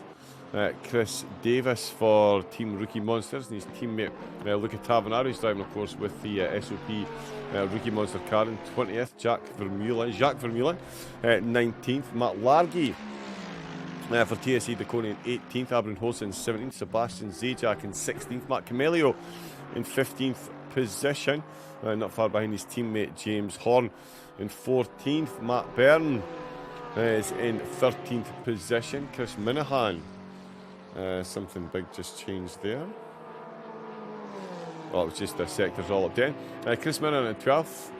Marvin Zacher in 11th position. And in the top 10, Andre McClare, as Simon mentioned, great comeback drive from them after being caught out with the Honda rejoin. Sean Buck then in 9th place again, started dead last, and a great drive to get them up into the top 10. Paul Ventnor's car as well, actually. Where's the... Oh, are they no longer in it? Paul Venter, the Honda, is... Not in the race. Yeah, they are. The number 42, Vermeulen, so it is. So it is, 19th place, yeah, get myself just ever so slightly confused. No wonder with the amount of pack shuffling that's been going on. This one's been crazy. Macaretta finds himself with Nelson Abrin Hosa, separating him from Edgar Urich. These two battling for positions. Abrin Hosa trying to unlap himself and make his way back through the field. Certainly shown more than enough pace to do so. Slipstream for everyone except Urich along the straight. But through the inner loop, they've all successfully made it this time. Oh, bit of a wiggle on the Aston Martin. The Lamborghini dropping back just ever so slightly there.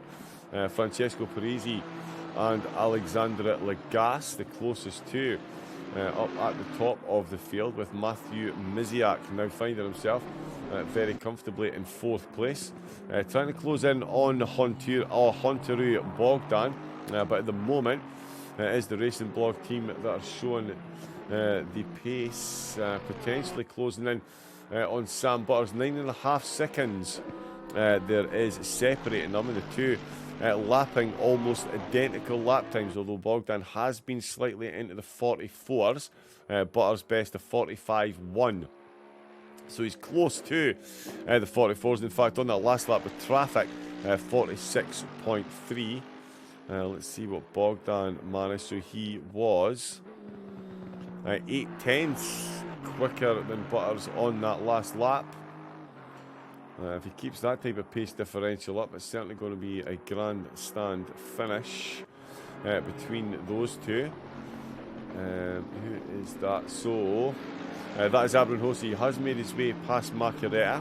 Urich will try and close back up there to reassert himself for a potential overtake there. Andrea McClare finds himself chasing down Sean Buck. Simon, interesting though, we were talking before the race about which cars were good here. If I'd have said to you before the race, forget the Porsches and Simon, the Porsches and Honda, Simon, the podium's going to be a Lamborghini, a Mercedes and an Aston Martin. Yeah, it's completely reversed again, hasn't it? there's not a Honda or Porsche in sight, but in qualifying they couldn't be touched, you know. Not a single Porsche in the top 10 and only one Honda who was 8th place. Yeah, it was Honda and Porsche dominating the top 6 of qualifying. So, yeah, it's completely flipped on its head. 18 minutes remaining. I can't see the Lamborghini or Christopher or Riley Murdoch being challenged now. They're almost 30 seconds ahead of the field. So they've run away for their 3rd victory. Touch wood. Nothing happens to them now. The fight is on for the places just outside the top 5 because the rest of the top 5 are pretty evenly spread out unless they have any issues on board the remaining 18 minutes. But yeah, it's all to play for 6th place down. Obviously the 2 drivers have still got that 15-second penalty to be applied at the end of the race as well. So yeah, it's all going to change come the flag. I mean, if you're a driver and you're in 10th place, and you're a driver in 15th place, you're not going to be finishing in those positions if these 15-second penalties shuffle those drivers below you, because you're going to be bumped up through the field and you're going to miss out on those Coach Academy prizes. So yeah, those penalties are actually maybe going to work out well for David Macaretta and Edgar Urich. They might find themselves getting themselves some prizes because the penalties have dropped them down the order a bit. But as Simon said, yeah, but it is the Coach Dave Academy sponsored round. The setups made by A-Lanes to get you all out on track, eliminate the guesswork, and get involved up at the competitive end of the grids. 1st, 5th, 10th, and 15th will all receive a month's subscription to the Coach Dave Academy setup. Subscription service, 40 downloads, 40 setups a month you can download, which is more tracks than there is in the game, as Simon mentioned. So you can get yourself set up for one car for every single track. But we'll see how this irons out. We've got 16 minutes left to go. And at the moment, Sean Buck and Andrea McClare potentially going to be improved at least a position. Sean Buck going to be improved 2 positions if these penalties stand, or if the timings stand for the next 16 minutes, given how close he is. Chris Minahan catching up to the back of Matt Byrne then. And James Horn not too far behind either. So James having himself a great race as well, Mr. Jimmy Boy Horn himself. Coming into the heel section with 15 to go. And he's right on the back of Chris Minahan in the TSE Duconi Honda. So the Hondas really have had their dominance questioned here today. No Porsche or Honda inside the... Oh no, one, sorry. Edgar Urich, the only Honda or Porsche inside the top 10. And at the moment we've got an Aston Martin. Oh, look how much later he is on the brakes. Amazing exit there by Jimmy Boy Horn on the run down into turn 1. He's definitely in that slipstream. Oh, he's popped out nice and early there. Doesn't want to carry too much speed into turn 1.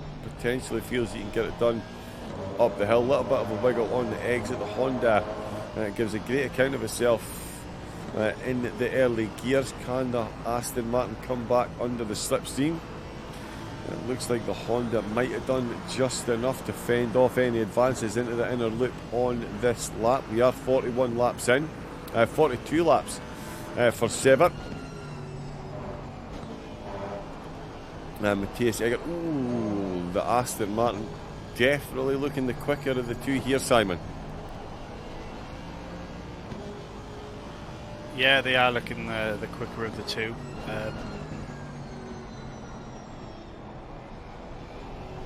What else to say on that one, really?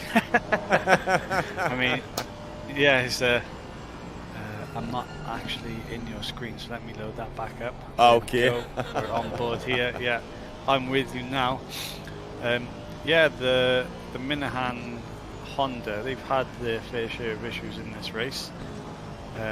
So have James Horn and Marcus Dewsma, who were now fighting for that 13th place position. I think you were away from the stream when Dewsma was caught in a spin. They had a bit of contact earlier in the race, so they dropped down due to a spin. They're fighting their way back through now. We'll see if Jimmy Boyhorn can get that 13th place position, which could potentially be 10th place. I think we'd have to get up to 12th. It depends on the gaps from the cars. 7th. Yeah, it depends on that. Again, this is the thing now. When there's prizes on offer, would you be?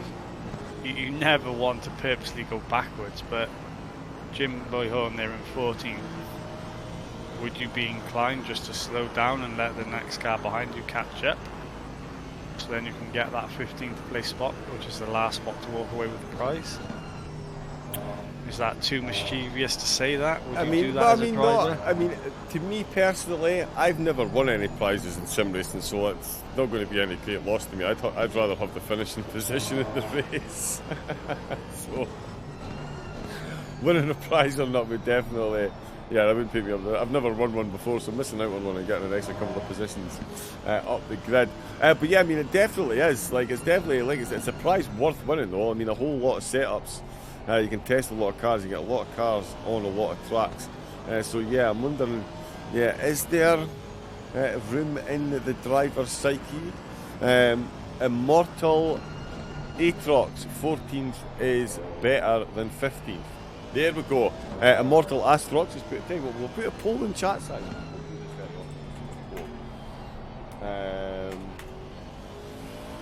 Which would you rather have?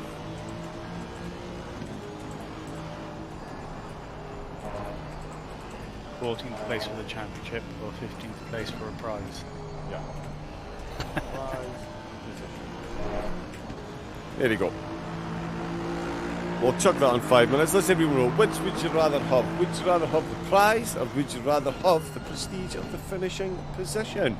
Chuck a vote in chat and let us know what you think as we get to the closing stages. 5 minutes on the poll, 11 minutes left of the race. And as Simon mentioned, Chris Severt and his teammate looking pretty untouchable up at the front. I'd rather have a good result for once.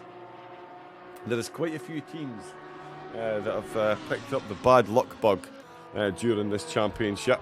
Yourself and ERS, I think it's safe to say, the main protagonists in that one. So far, 4 straight votes on the prize. Damn it, Luca. Why did he take the fastest lap? Did Luca take the... not to be outdone in 21st position there, Simon. Look at Tavernari doing Tavernari things. 1 minute 44.030. Lightning fast and 3 or 4 tenths quicker than anybody else has even looked like getting. You just can't keep a good rookie monster down, can you? Well, this is the thing. They were challenging for the lead before they had that crash at the beginning of the race. They could have potentially walked away with an easy win at Watkins Glen because the Porsche is meant to be anyway. It's so dominant around here, providing there's no other hiccups. There's no surprise that the Porsche is taking the fastest lap in this race. So, and it's from Luca Tavernari, who we're usually used to seeing, taking pole position, setting the fastest lap, and walking away with a win. You can't have all 3 today, but at least he's showing he's still got the speed. Yeah, I'm pretty sure when they wrote out his birth certificate, it was in purple ink. I'm pretty sure that's what happened. Look how close everybody was. It's just been purple sectors ever since. Jimmy Boyhorn, he doesn't need any purple sectors. All he needs is a little bit of slipstream, and he's absolutely got a bucket load of it against the Honda that Aston Martin coming towards the inner loop. Pops out early once again. Jimmy, to be fair, he didn't pop out early as much as to get on the smooth tarmac and off the rubbery extra bits, but the Aston Martin's absolutely got the makings of this Honda if he can get it past. That does, of course, mean he needs to somehow get an overtake done on Chris Minahan. Chris, no slouch himself and knows how to very fairly defend. Takes a much tighter line on the way in. Aston Martin's going to have a good run on exit once again. 8 minutes left to go. Can Mr. Horn get himself up to 13th position? Is he looking for a cut back up the hill? Good line up the hill through the boot complex, closing in again. The track temperature has been fairly... Oh, I just breathed in and snorted at the same time there. That's what happens when you talk as quickly as I do and you don't breathe. We've only seen the track increase by 1 degree. So it has been fairly kind that way on the drivers tyre-wise. No great big calculations to be made. Oh, Parisi and Lagasse. They just got themselves very close indeed. Coming up the hill, that Audi. Oh, looks like he's absolutely got there on. He's going to go around the outside into the inner loop. And that's Lagasse in the Bentley. Just been overtaken. That's 3 times we've seen Lagasse lose positions through that very corner. But still having a phenomenal race considering they started outside the top 10. I've certainly kept it together while all the incidents were going on around them. 7th position. Still a great result for them. ESTP Italia, the Audi, making their way up through the field. 6th position at the moment. But David Macaretta then. What is that time difference? He's got that 15-second penalty. And that is, Parisi's within 5. Lagasse is within half a second. 9. Wow, we could see him dropping down to about 11th position. So he's currently getting a prize, and he could lose that many positions. He could still get a prize. So there we go. Definitely on for the good stuff. It's Chris Severt and Riley Murdoch. Sam Butters in 2nd place. Bogdan in 3rd. Miziak in 4th. Macaretta still in 5th place. Parisi 6th. Lagasse in 7th. Urich in 8th at the moment. Sean Buck 9th. McClare rounding out the top 10. And James Horn still looking for an improvement in his position. Where's he disappeared to? Here he is. Oh, that's the Rookie Monsters Porsche. There we go, Simon. So, 100% of the votes went to position.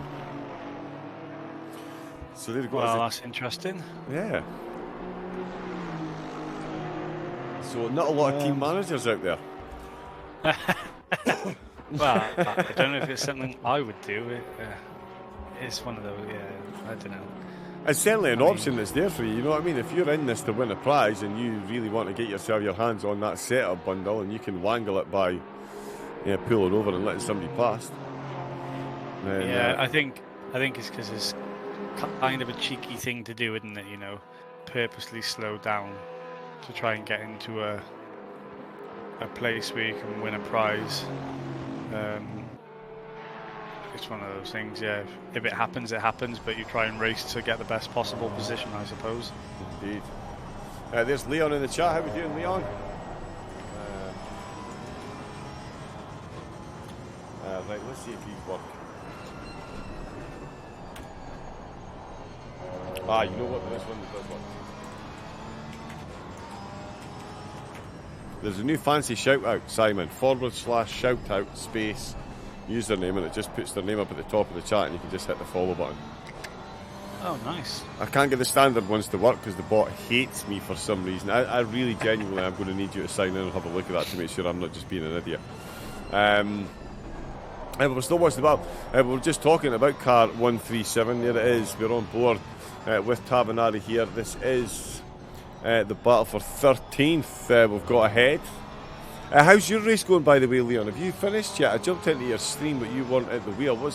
Give us a quick update, Simon. We've got 5 minutes left to go in this race. How is the SOP team doing in the SimGrid crossover big money thing? Me or Leon, you mean? You've got a microphone. Right, sorry, yes. Yeah, okay, so the leading SOP team is coming in Jimmy Boy Horn's place. gone round, sorry, he's gone round the outside the turn number 1. There's a bit of contact on the exit, but the Aston Martin is patiently waiting lap after lap, but the Honda's going to come right back up around what will be the outside, and he's right back in front again. Woohoo! Oh yeah, right, tell you what, we'll just we'll watch this for a second. We'll get an update from Simon momentarily, because these two are definitely not done on the way into the inner loop. Jimmy Boy Horn looking to go round the outside again. No, but the Honda maintains the position and gets a good run and exit. Right, we'll keep an eye on that, Simon. Sorry. Right, so, yeah, update us on the race. Right, okay, yeah. So, yeah, our leading SOP team is currently in 6th place in the race. We've got 33 seconds ahead of the next car, so we're comfortably in 6th place. There's an hour and 8 minutes left on the timer. And we're 11 seconds behind P5. We were running as high as P2. And then basically one of the faster teams were able to catch up and pass us. BS plus competition, you know, Nils, Nadrox, Gregor Schill, the best they've got a decent bit of pace between them. Team in the world, basically. Yeah. So they managed to get past us, and then unfortunately we had 3 track limit warnings, so we had a drive-through, which dropped us from 3rd to 6th place.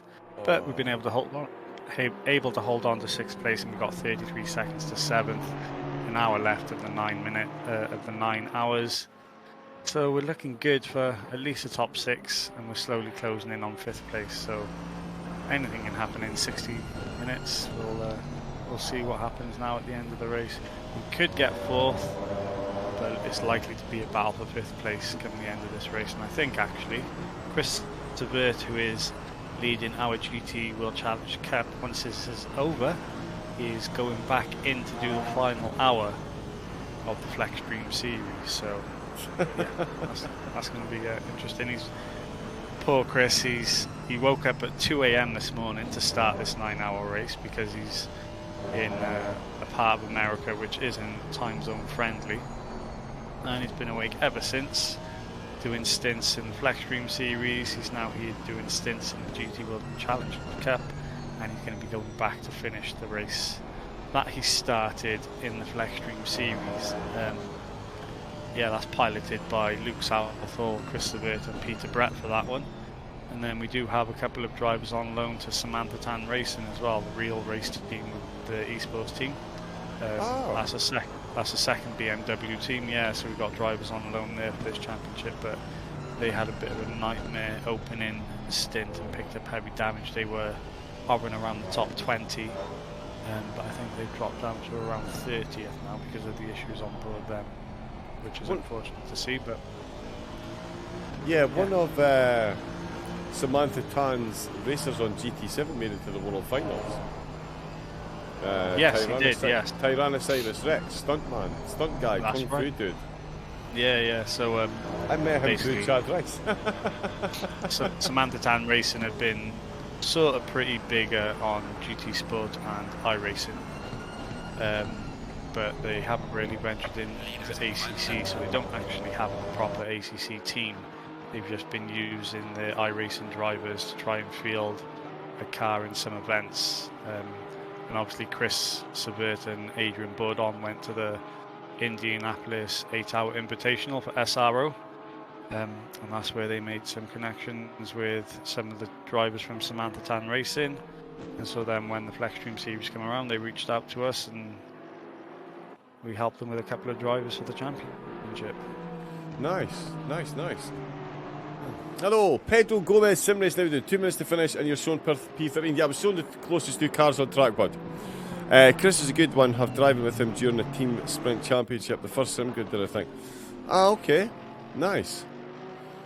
Well, yep, he is leading the way at the moment. He's just coming through the boot complex now. We've got James Horn and Chris Minahan still right on top of one another. Can't even English anymore, says Busey.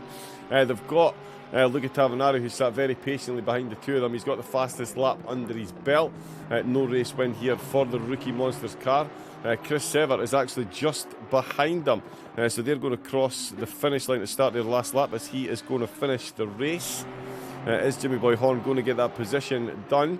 We'll watch Chris Sever close out the lap, and it is going to be Sam Butters and Hontaru Bogdan taking 3rd place.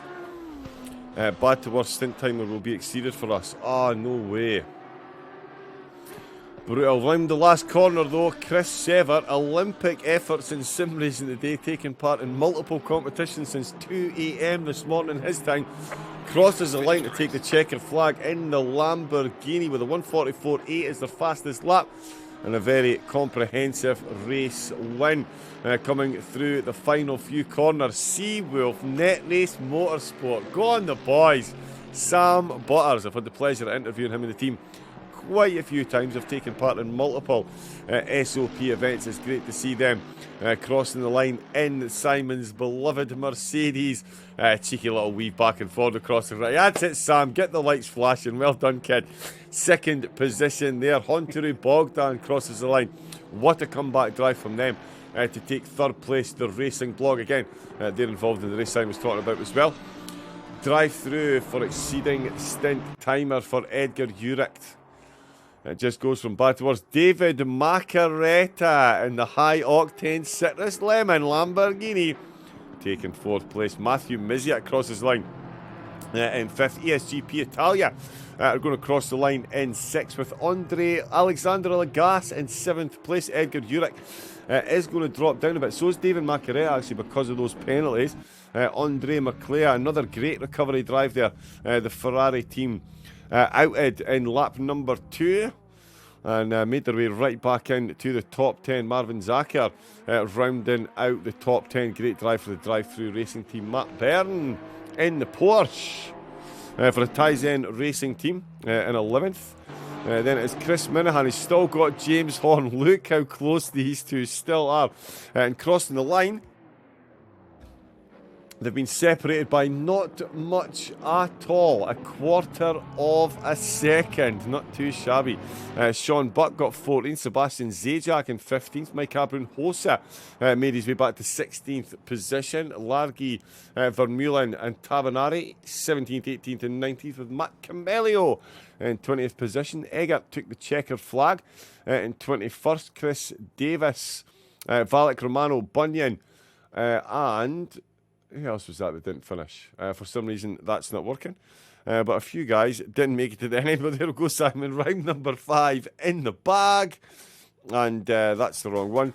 And yeah, another cracker from the drivers. And interesting one from the stewards. And some phenomenal results.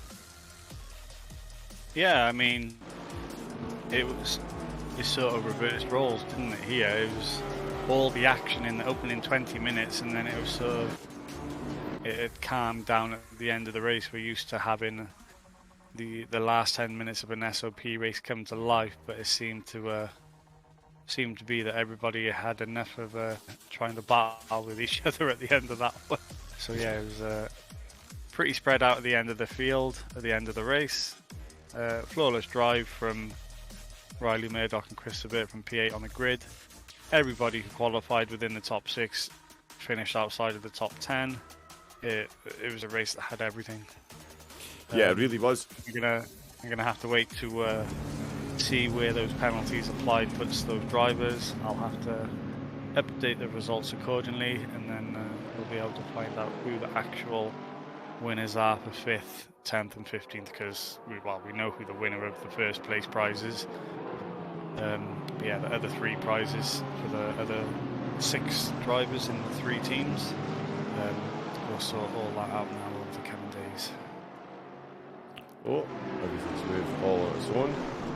That's what I get for trying to be clever. Let's move this out of the way. Perfect. But yeah, we will bring you the full results once the penalties have been applied.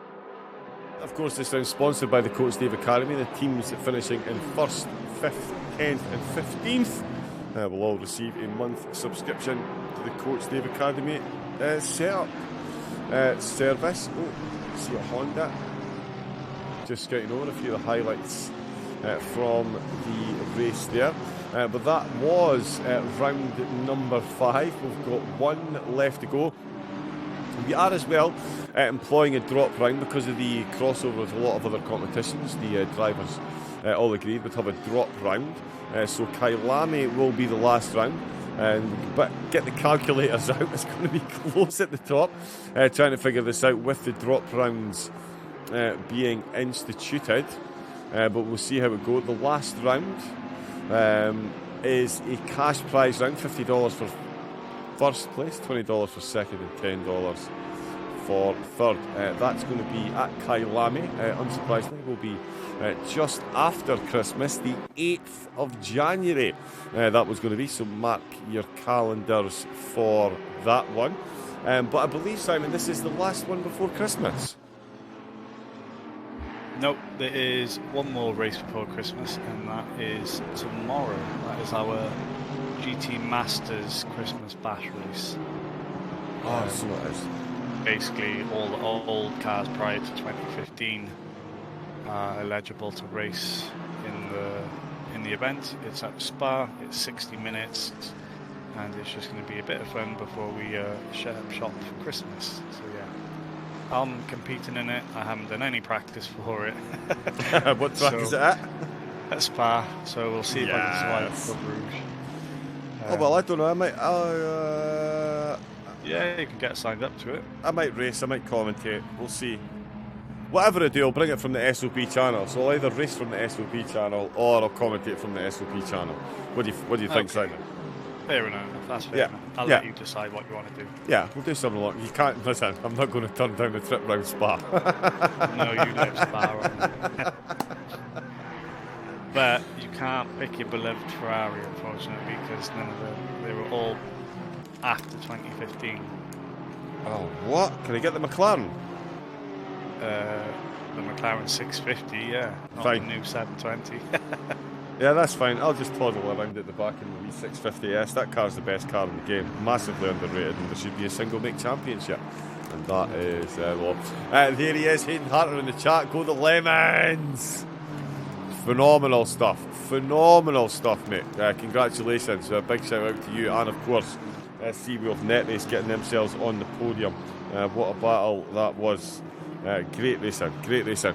There is Dark Destroyer. Hello, Raven, and co-commentator. Co-commentator, that would be Simon, the boss. The race was phenomenal, mate. This is the highlights. We're just doing a bit of a wrap-up. I do like to waffle for a while. But no, we're just wrapping up. But there's going to be a broadcast tomorrow night. The GT Masters. But if we don't see you for that, everyone have a wonderful, wonderful Christmas. Take it easy, put your feet up, enjoy yourself. Make sure you get plenty of time to yourself. Spend some time with your family. Enjoy the Christmas dinner. Thank the cook and offer to do the dishes. And your life will be blessed with riches. But until next time, it is a big, massive thank you from Simon. Thank you from Simon. And it is a huge thank you from me too.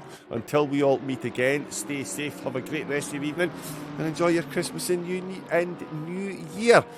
Good night.